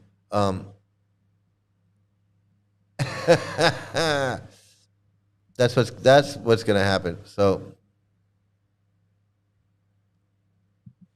do Hare Krishna youth engage with pre-marriage sex? Well, they're not supposed to, but you know they're not supposed to. But you can draw your own conclusions to that. You can draw your own conclusions to that. But they're not supposed to.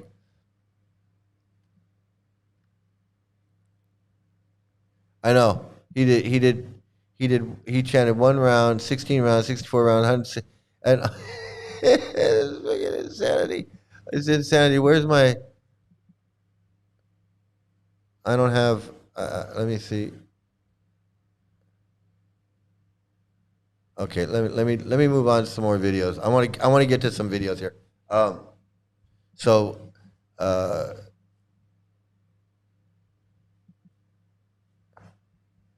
Oh my goodness. Here's another child molester. And this guy is on videotape just rubbing his hands all over these little girls right in front of their parents. That is a bold groomer move. Sri Chaitanya Mano Vishtam Stapitam Jena Bhutale Swayam Rupa Kadamayam Dadanti Swapadantikam Jai Sri Krishna Chaitanya Prabhu Nityananda Sri Advaita Gadadhar Srivasadi Gaur Bhakta Vindam Hare Krishna. And re-establish the principles of Dharma. So like father, like son, there's some souls up there who know what's going on in Delhi. They're aware of the pollution. Yes, I was reading. The pollution is so bad here that breathing the air of Delhi is like smoking 4 packs of cigarettes every day. Hare Krishna. But perhaps worse than... Oh, these guys. Can you imagine having to listen to this guy talk? This is friggin' boring ass. This is such a bunch of boring ass shit. And then you gotta throw flowers at him and wash his feet. This is a fucking cult of worshiping these old white dudes that think they're super Hindus. That's all it is. And the more I see it like that, the more insanity is so stupid. I just can't believe it. I swear to God, I just can't believe it sometimes. Has the whole world gone crazy? Has the whole world gone crazy? Am I the only one around here who gives a shit about the rules? Okay, I got through that guy. So here there's more insanity, okay? This is more insanity. And this is a good one. I gotta tell you. During today's discussion in the GBC meeting, Prabhu looked at me and said that, to paraphrase what he said, that we are being disrespectful by not referring to ISKCON women as Vaishnavis. But in the Chaitanya Charitamrita, Adi Lila 10:137, Prabhupada in his purport refers to Madhavi Devi, one of the 3.5 closest associates of Chaitanya Mahaprabhu, as a half being a woman. And he didn't use the word Vaishnavi. Oh my goodness. So they are aware of that verse. They are aware of that story. They are aware that Chaitanya told him to get his face out of his face. They are aware that he did not look lustfully at Madhavi Devi. That he was accused of talking intimately with her when he didn't talk intimately with her. He got made an example of. He got made an example of when he didn't do anything wrong. And because of that, he went and killed himself. He went and killed himself over that. And they're aware of that. This guy admits it. He knows the story. He's aware of it. He's aware of that. But when these goddamn pedophiles get caught molesting little girls, oh, now everybody's got to be forgiven. Everybody's got to be forgiven. You got to forgive these guys. You got to forgive. But when they want, this is what I'm saying. When they want their point to be made, oh, they can remember that story. They know that story. When they want to use that story to deny women something, they can remember that story. But when they want to let their pedophile guru buddies go, they can't, somehow they don't remember that story. They can't remember that story. Only thing they can remember is Krishna says, if you don't let them go, you're going to become a ghost. That's such fucking bullshit.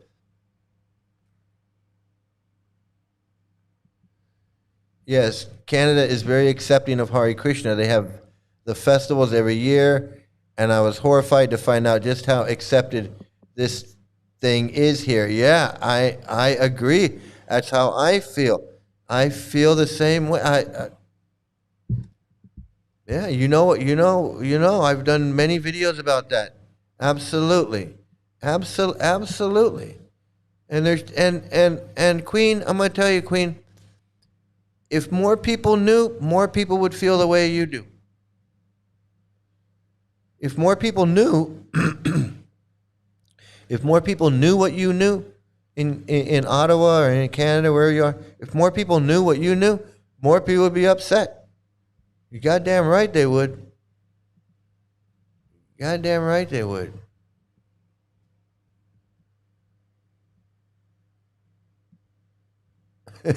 Chant and be sleepy. Absolutely.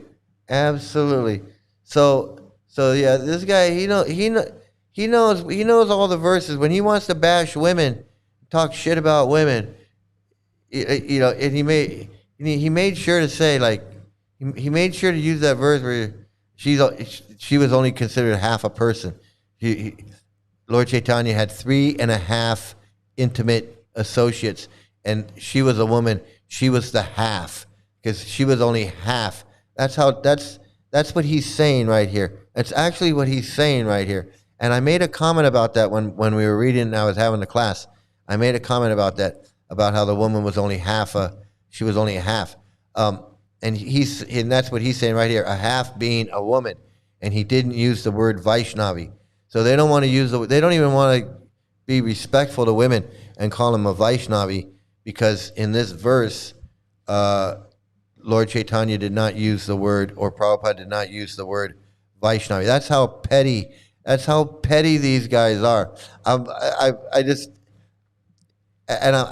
got to remind you that these are holy men. These guys think that they're holy men. They think they're holy men. And these guys, how petty they are. Go, wait a minute. There's a verse. There's a verse there. I found it. I found it, boss. There's a I found it, boss. There's a verse where he doesn't even call her. He doesn't even call. Hey, remember Madhavi Devi? Hey guys. Hey guys. Remember Madhavi Devi from Chota Haridas? Remember that? Remember her? Hey, did you know? Hey guys, did you know that? That's this guy. That's this guy. That's this guy. Hey guys. Hey guys, did you know? Did you know that a woman is not even considered a whole person? She's only considered 0.5 of a person. Hey guys, did you know?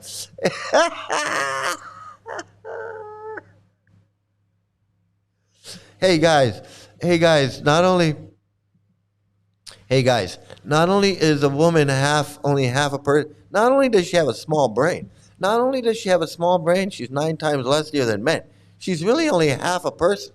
She's only 0.5 of a person. I just want to, hey guys. That's so funny. Oh my God. It's too much. It's too much. ISKCON's been flagged. Yeah, I hope they have. I hope they've been flagged in several places for abuses. That's why I say people aren't making this up. Yeah, it's not just one temple. I know. It's so easy. It's so you would think I'm making it up. I mean, if nobody knew anything, and they came in here and they saw me and I'm like, and they go, this guy's nuts, and then they'd go to Google and they'd type it in and they'd go, fuck, that guy, that guy's not nuts. He knows what he's talking about. He knows what he's talking about. He knows what he's talking about. It's too funny. Is the whole world gone crazy? Am I the only one around here who gives a shit about the rules? Yeah, it's absolutely universal. It's absolutely universal. This cult is screwing up people on other planets. Okay, let me just say, it's screwing up people on other planets. Yeah, this is too funny. Oh, they know their stories. I know. Oh, they know their stories. They know their stories. They pull their stories out. I know. I mean, all the stories say the same thing. I mean, it doesn't matter if it's Lord Rama doing this or King Ugrasena doing that, or it's the same story. Women are fucked. Don't mess around with women because they're gonna screw you over, and you can't trust them. And just keep praising the Lord. Whatever it is, you're not doing enough. You're just not praising the Lord enough. And you just got to keep praising and praising and praising. And chanting and praising and chanting and praising. And that's it. And stay away from the women and keep chanting and praising. Let's keep praising the Lord. And let's just keep praising Him, man.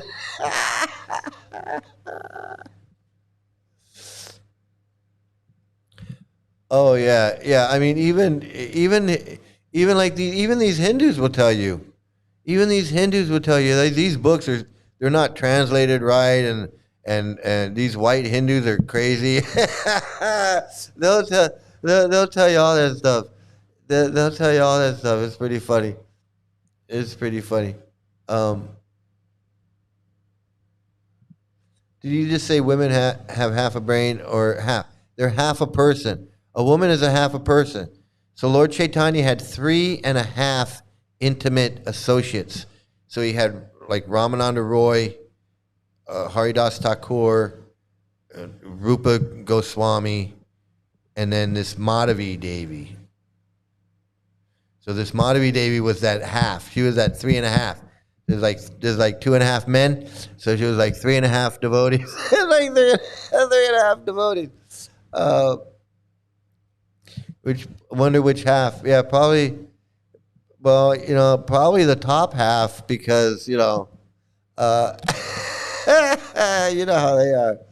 Freak on a leash. I know. Well, there you go. But the whole world got crazy. Absolutely, man. Is the whole world gone crazy? Am I the only one around here who gives a shit about the rules? The man with two brains. The man with two brains. The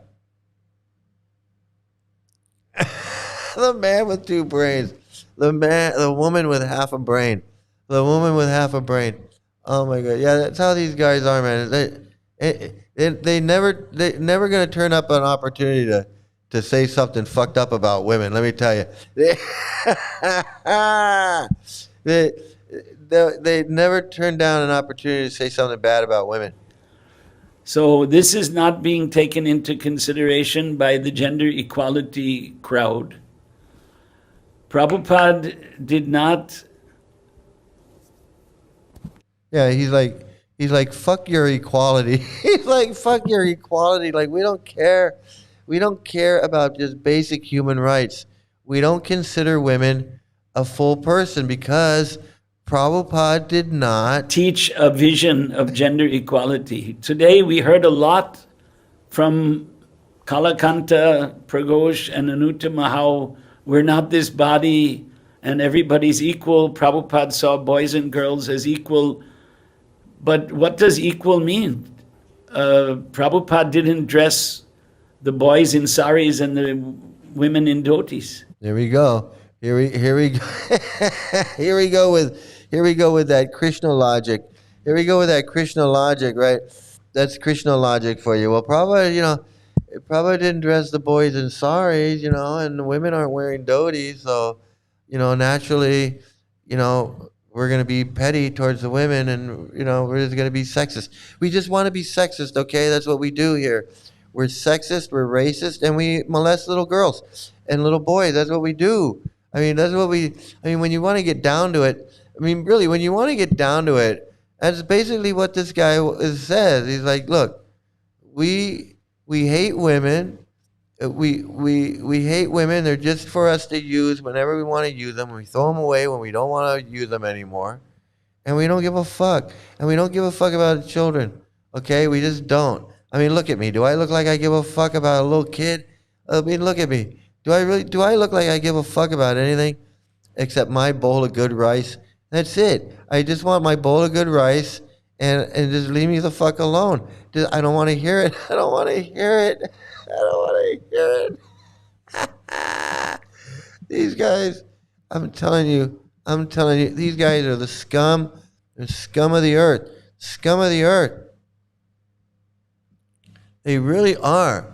I have no sympathy for them. I have no empathy, no sympathy, nothing. These guys should all fucking rot. They should rot in fucking a jail cell. That's what I think. That's where they belong. For all the harm that they've done, Just walk away. There has been too much violence, too much pain. Just walk away, and there will be an end to the horror. Just walk away. That fat fuck ain't walking away from nothing. Tallow be thy name. Man, let me tell you, man. These guys make me sick. They make me sick.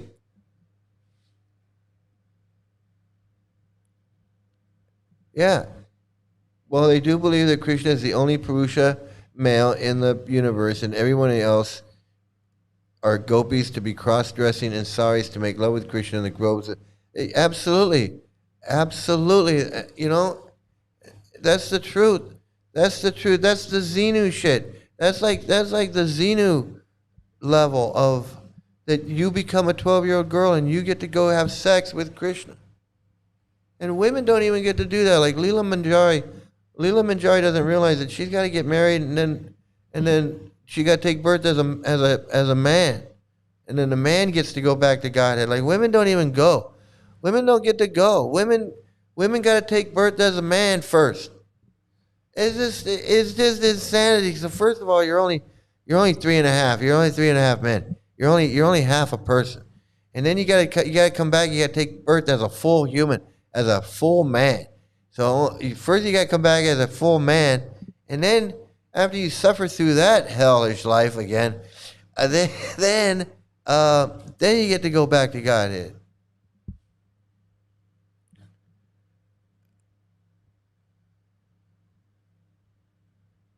I know. Important question. I have a lot of Jewish friends. Did A.C. Bhakti Swami say anti-Semitic things? Oh yeah, he did. He denied the Holocaust. He denied the Holocaust. He said, therefore, I don't believe Hitler killed all those Jews in the concentration camps. He said that Hitler was a gentleman.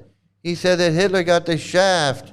He got die Shaften on, and he thought Hitler got the shaft, die Shaften, and he thought Hitler was a gentleman. Hitler was a good guy. He said that Jews are Shylock, and that nobody's like Jews, even back in Shakespeare's time. He said back in Shakespeare's time, everybody hated the Jews. Oh man, you want to talk about okay. I have a video. You can go check out my video. I did a whole video. I've done many videos about it. Yeah, and I see Dagmar here. You're gonna catch the last couple of videos here. I thought this was interesting. Check this out. I don't know what's going on here. This is old. This is an old video. But I wanted to just I don't know how you get a kick out of it. We bring you black and white. We bring you the West and the East. We bring you opposition, dialogue, and we hope you and we are going to learn something from it. Two people who look different from the people you see in the street, two people with a different view of the world, but both with deep roots in the Hindu tradition. Le Baba is from America, but from Maasai descent and adhering to that culture. Sohotra Swami is from America, but from the Hare Krishna movement. So he's got two. He's got two American. One guy's cosplaying as an African. And let me tell you, he's the winner as far as cosplaying goes. Because when you cosplay and you've got, where's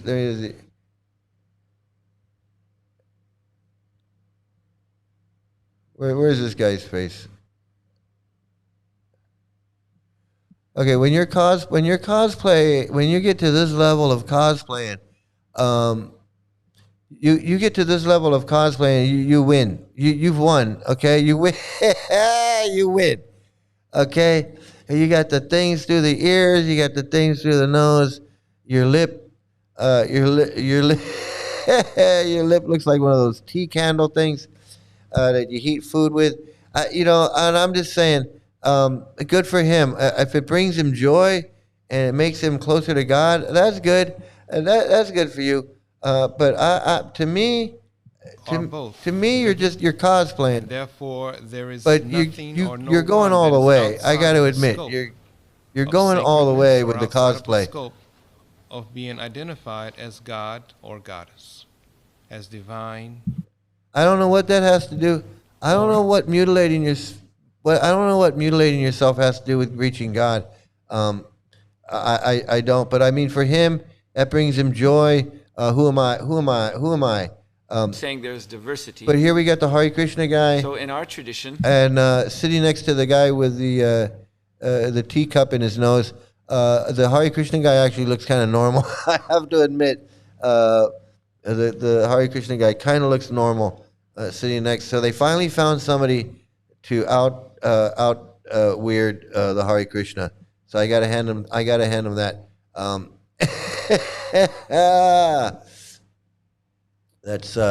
That's crazy. So there you go. See, I can laugh at other people too. That's what I'm saying. That's what I'm saying. Is he mocking the innocent African tribes? He's not from an African tribe. I say he's cosplaying. He's not from an African tribe. Now, if he wants to, that's why I said he wins the award for cosplaying. He wins the award for cosplaying because he's not from this African tribe that does that, but he wants to do it. So that's called cosplaying. And I give him I give him an award for that, I guess, What the actual fuck disrespect is insane. I mean, he feels like he gets a pass. I mean, he gets a pass because he's African American, I guess, and maybe he did some research and he's part of that tribe, or he comes from that tribe. I mean, I'm not saying he doesn't. I'm not saying he does. I'm just saying I don't know. Maybe he did some research and he said, "Oh, my tribe, my people come from this tribe where we do this stuff." Hey. But if he was born in Chicago, he did, But if he wants to do that for his people and stuff, hey, go do it. I accept that more than if if some white man he's got that, and then he's like, hey, I'm doing this for the African tribes. I'd be like, you know what? But maybe you shouldn't. No, he's impersonating an African tribe. Yeah, I agree with you. I say he's cosplaying, but he might be from that tribe. He might say, that's my tribe, and I'm doing it. So but I don't know. Maybe not. I don't know. It's just weird. It's weird. It's a weird thing. I mean, okay, I'm into tattoos. Tattoos are one thing. But I don't know. But hey, like I said, if that's his tribe and that's his thing, I got no problem with it. Honestly, I got. If that's his tribe and he does that, and he's a descendant, and there's a picture of his grandfather that looks like that, I got no problem with that. That's perfectly okay. But I got my doubts. I think he's just like he's adopting it and he's cosplaying. That's all. That's what I think. That's what I think. But he says he's a Hindu, and that's what got me, is because they're both Hindus. So he's saying that the African guy's a Hindu too. He's a Kali Baba. He's Kali Baba. So that's maybe that's what Kali Babas do. Maybe that's what Kali Babas do. I'm not. Yeah, it's gotta hurt. I mean, I guess you start out small and you work your way up. I don't know, man. That's determination, though. Hey, he's into it. He's into it. How can I say? The guy's into it. So here's another guy that defends pedophiles.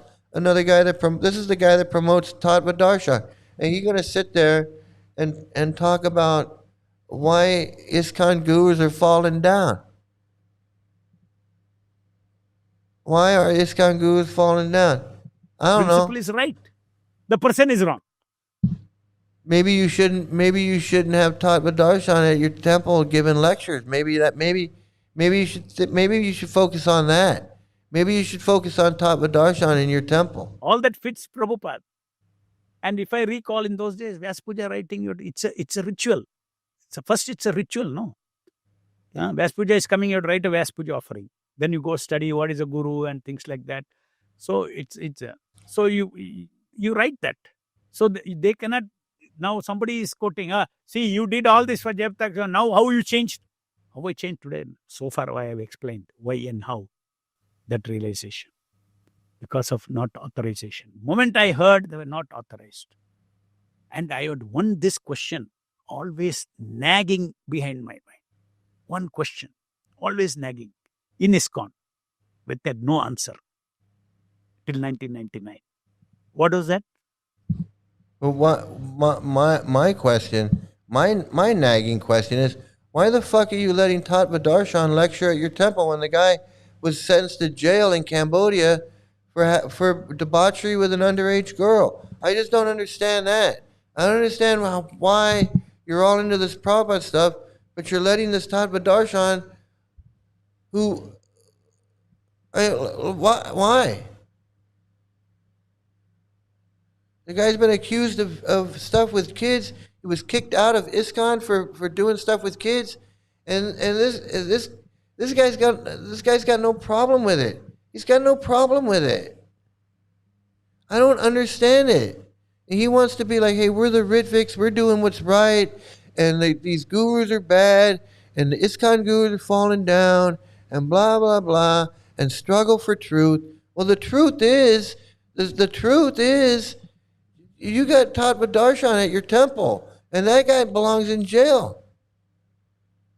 I don't know why you guys have a hard time with these pedophiles, and saying they shouldn't be around kids. They don't belong at our temple.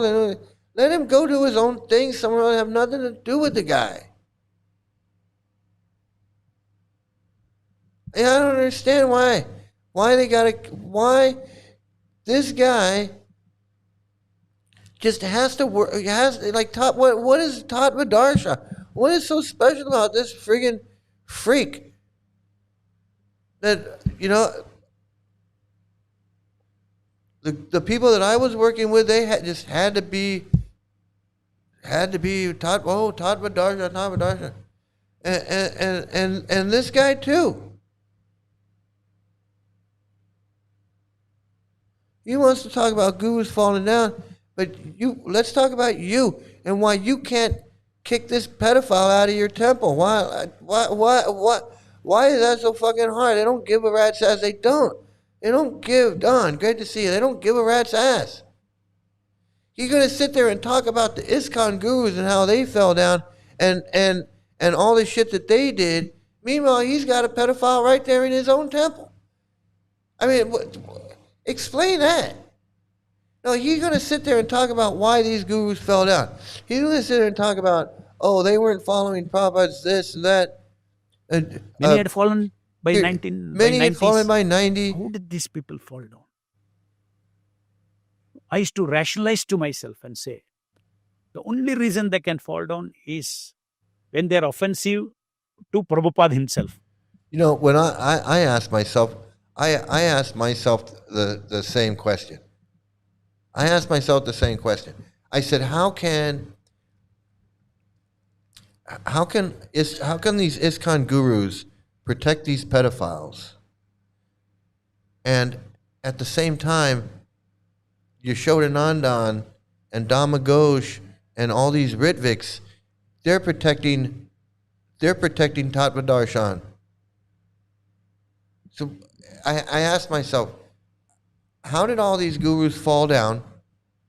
How are all these gurus protecting pedophiles?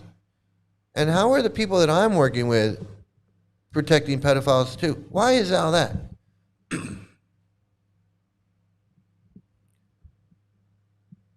I had to ask myself that. I'm like, where is that shit coming from?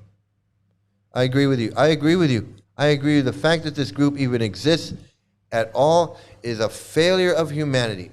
Thank you. I have been saying that. This cult should not exist. It does too much harm to too many people, too many children, to too many innocent people that don't know what's going on. If you had a Jack in the Box, if you had a Jack in the Box restaurant and people walked in and they Jack in the Box scrambled their brain, and then when they walked out, they were like, Jack in the Box, Jack in the Box, I love Jack in the Box. And all they could talk about is Jack in the Box, Jack in the Box, I love Jack. You want some Jack in the Box? I got Jack in the Box. Want some Jack in the Box? I got here, have some Jack in the Box. Hey, you want some Jack in the Box? Hey, Ed, Jack in the Box. Everybody, Jack in the Box, Jack in the Box. Okay, they would shut that shit down. They would go, what the fuck is going on in that Jack in the Box? That's not normal. It's not normal. It's not normal for people to walk into a Jack in the Box to get lunch, and then they come out and they're a fucking Jack in the Box zombie. That is not normal. They would say, what the fuck is going on in that Jack in the Box? But you've got a Hare Krishna temple. You got a Hare Krishna doing the same goddamn thing, where people go to Hare Krishna temple and they give them a book and they go, yeah, chant on these beads and read this book. And then 2 months later, they're like, Hare Krishna, Hare Krishna. You heard about Krishna? You want to hear about Krishna? Here's a Krishna book. You want a book? Krishna, Krishna, Krishna, Hare Hare, Hare Krishna, Hare Krishna, Krishna, Krishna. How is it any different? How the fuck is it any different? I'd say, hey, my friend went to go to Jack in the Box. I never saw him again. He went into Jack in the Box. He got a jumbo jack and some fries, and he came out mumbling Jack in the Box, and wandering down the street, and I never saw him again. Like Paz's brother. It's like Paz's brother gets a book, he reads the book. That's it. Game over. Game over. Why is that allowed?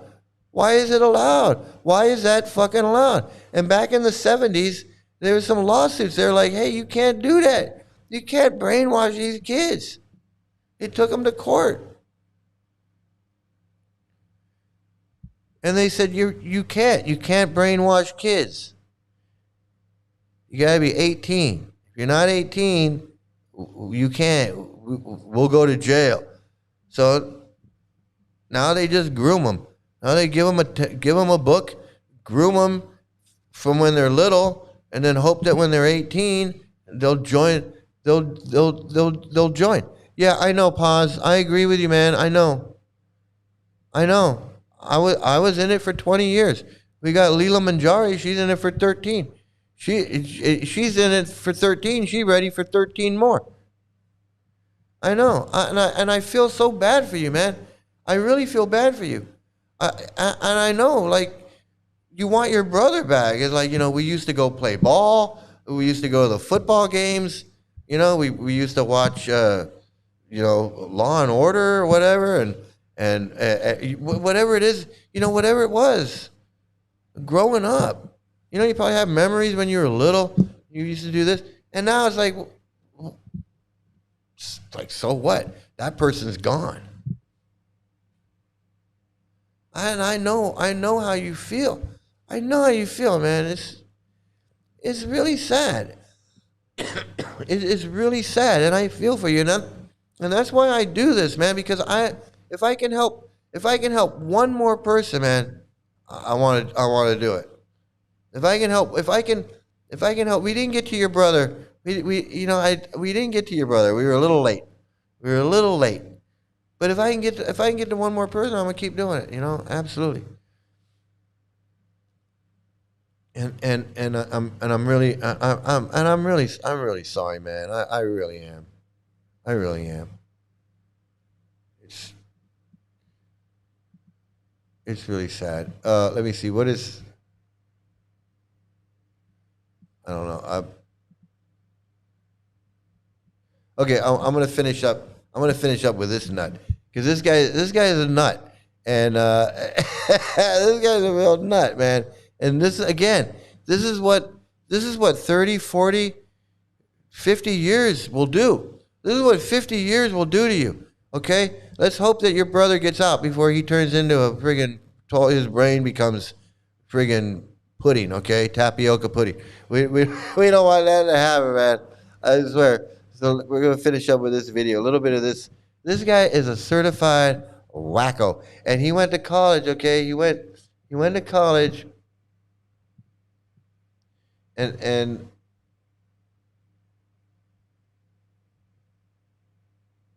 who is this guy? This is. Go quite a ways back in terms of our friendship. Okay, so these are Hare Krishnas doing this podcast. It's called Eighth Element Podcast, and they're definitely Hare Krishnas. They're trying to kind of. He's got the beads on. You can see the beads. He's trying to be low key, but it's total Hare Krishna. It's like they want to be Hare Krishna and they don't want to be Hare Krishna at the same time. It's like they're schizophrenic. So I just wanted to give a little introduction to Graham in terms of his background. Graham is... So he's Graham. Right now he's Dr. Graham Schweig. He's Dr. Graham Schweig. But when he wants to be a spiritual guy, he's Garuda Das. And when he wants to be the educated guy, the professor guy, he's Dr. Graham Schweig, PhD. Which I think when you put a doctor, you don't have to put PhD. I'm not sure, because it means the same thing. Presently a professor of religion and philosophy at Christopher Newport University in Christopher Newport News, Virginia. Scholastically, he has 2 master's degrees from Harvard. Not too shabby for a guy that... Another Harvard dumbass Goswami. So another guy who went to Harvard and he thinks that there's a demon head eating the moon. You got to question a guy like that. You got to just say to yourself, like, what did this guy learn? What did this guy learn at Harvard if he thinks there's a demon head eating the moon? He's got 2 master's degrees. You know how much? What does that cost? How much money does that cost to get 2 master's degrees and you come out and you think there's a demon head eating the moon? That just blows my fucking mind. It dropped out of the 3rd grade, right? 6th. I'm not sure which. I'm not sure which grade it was. And you also have distinguished teaching and research faculty at the Graduate Theological Union at Berkeley, California. So... Now, you forgot the PhD at Harvard. Oh, I did say 2 master's degrees. And the PhD from Harvard. That's right. I am That's sorry. Right. Yeah, that's the one that really counts. Bad. Yeah, that's the one that really counts. Yeah. So, we have an actual doctorate here. Yeah. Wow. Impressive. Wow. We have a doctor of philosophy or whatever he thinks he is, but he hasn't figured out that there's no demon head eating the moon. Seriously. He thinks there's a demon head eating the moon. Why? Because it says so in Prabhupada's books. So it doesn't matter what they teach at Harvard. If it's in Prabhupada's books, that's it. This guy's a fucking wacko. He's a wacko. They all are. Very impressive. And today we'd like to discuss and unpack an issue that is complex and nuanced. It's discussing the editing of the work, the posthumous editing of the works of a great master. In this case, A.C. Bhaktivedanta Swami Srila Prabhupada. The works of a great master. What a great master! What did he do? He translated these. He poorly translated these books, and plagiarized other writers in the process, and then he had to self-publish them because he couldn't get a contract from a publishing company to publish his books. So he had to start his own publishing company, Bhaktivedanta Book Trust, so he could self-publish his own books that nobody wanted, that they had to go out and sell them on the street because nobody's going to buy these stupid-ass books, and you want to call him some kind of master?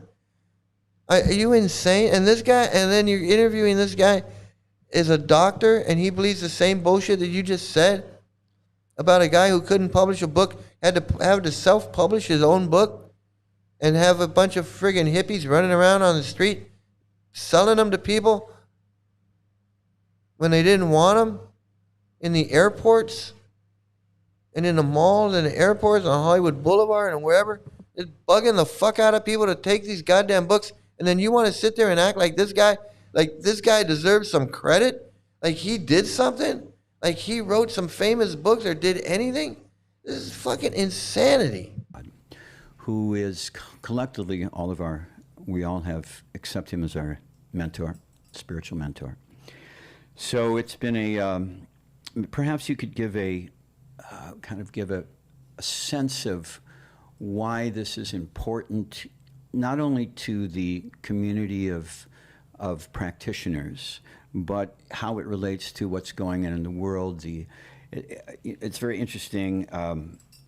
I just went to AI just recently and asked about this, and it said, the changing of Srila Prabhupada's books is relevant to current culture because it questions the integrity of disseminating his original teachings and highlights the ongoing tension between preserving an authoritative spiritual legacy and adapting it for modern audience. And let me just say, I'm gonna stop it here.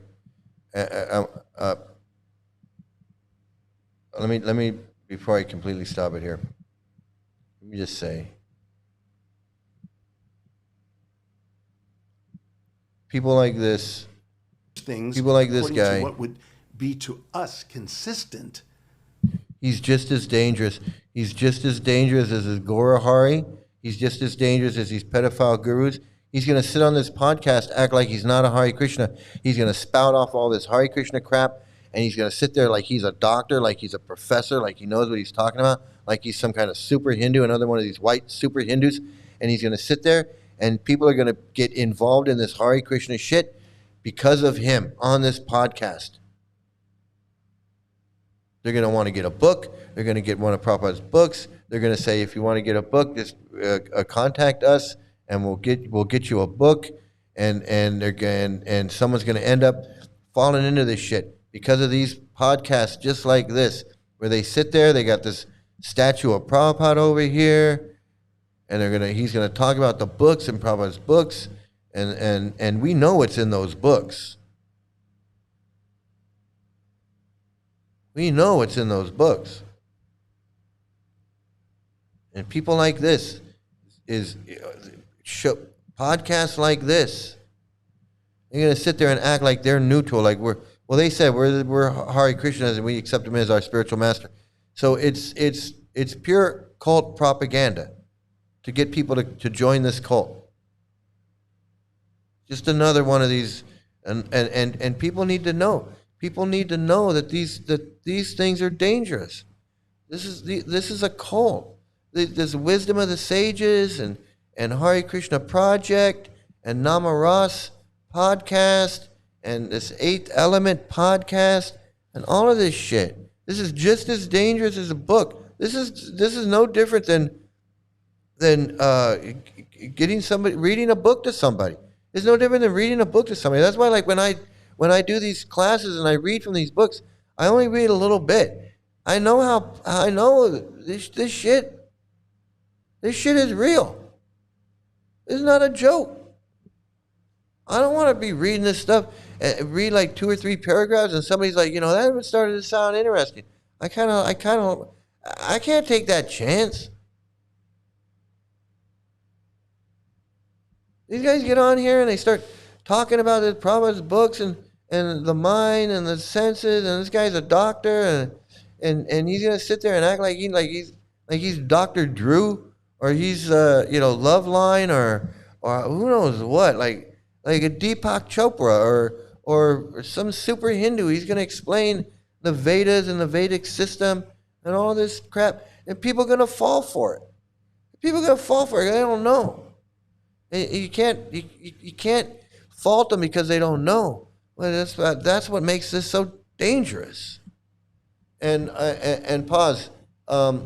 Thanks, man. I appreciate you coming in here and sharing with us, because you give us a great insight as to what it's like to have your family member join, and what family goes through.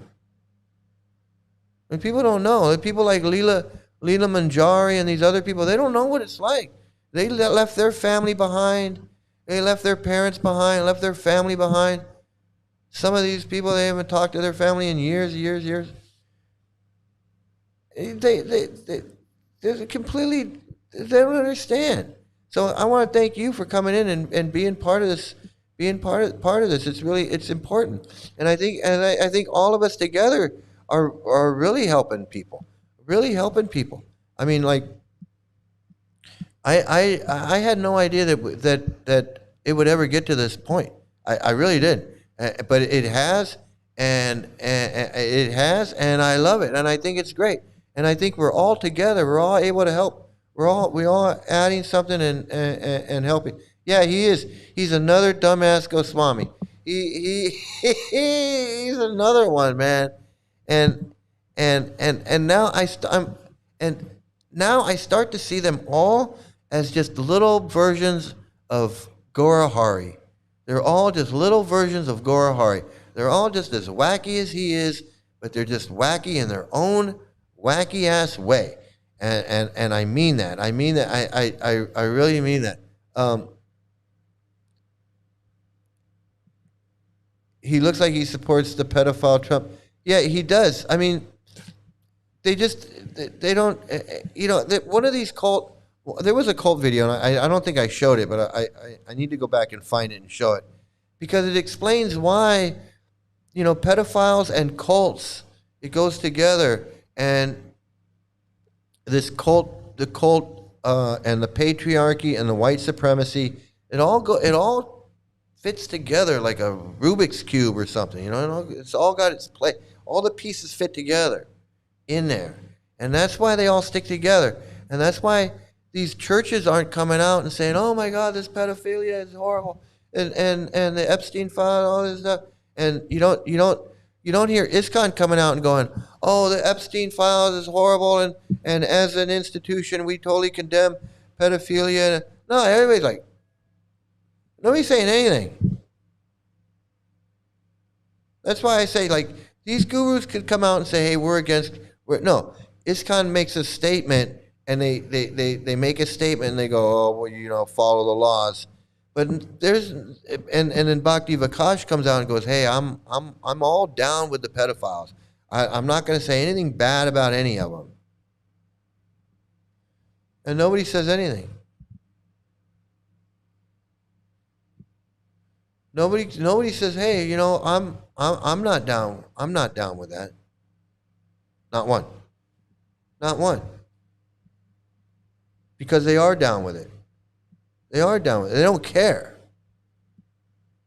And if being down, if they have to be down with it to stay in it and keep the money flowing and keep their Guru Palooza going and keep all that shit going, then they're not going to say nothing about it. And that's why it's a fucking pedophile cult. It's disgusting. It's harmful. And these people like Leela Manjari are propping it up and promoting it, coming in here and acting like everything's okay and she's going to fix it. And that's just more delusion. It's just more mental illness. And it's sad. And it's just, it's a symptom of that fucked up brain virus. How are you in it? How are you in it? How is this guy a friggin' PhD? Look at that. How is he a PhD? He's a doctor. He's a whatever. And he doesn't realize he's in a friggin' pedophile cult? He doesn't realize that the teachings that he's following are harmful and destructive and harm children and harm women, and they're sexist and racist and all of that. He can't figure it out. And he went to Harvard. He's got 2 master's degree, and he can't figure it out. What all of us can figure it out. All of us can see it. He can't see it. You want me to believe that he can't see it?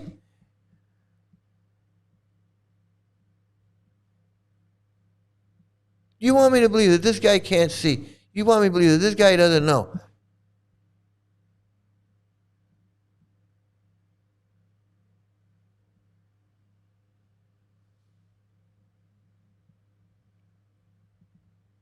How do you go to Harvard?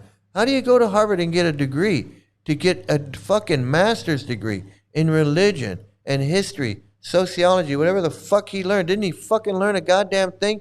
And he's in one of the worst pedophile cults on the planet. And he can't figure it out.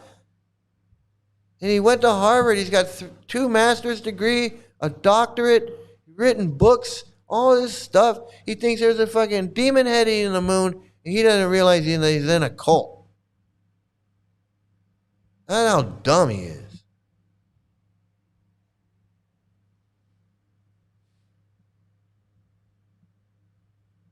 It's really another evil puppet.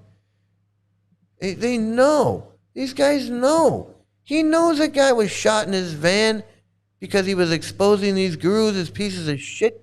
He knows that. He knows more about it than I do. He knows all about it. He knows. He was there. He was there. And he's going to sit there and act like I don't know. I don't know anything about it. What do I know?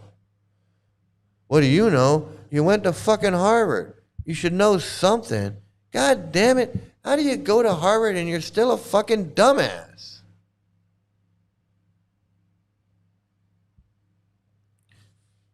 Tell me that. I realize people who went to Harvard are the biggest dumb fucks ever.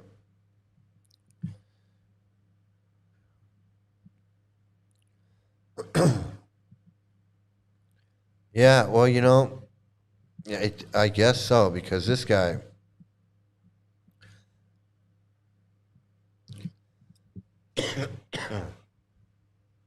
Well, you know, it's still a great school. I mean, I think it's the quality of the student, really. I think that's what it is.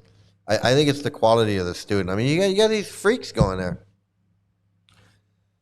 You got these Hare Krishna freaks going to Harvard and freaking bringing their curve down, you know, and bringing their curve down. You got these Hare Krishnas that need to stop going to college. They're ruining college. They're ruining our education system. Hey, everybody, that's it for me today, man. It's been so much fun. I'm having so much fun, and we're helping so many people. The viewership is up. It's through the roof. You guys coming in here and helping out is awesome, man. I love all the comments. I can't get to all of them, but I want to thank everybody for being here. Gianna and Prabhu Nuts and Travis and Hayden. I'm glad you're here.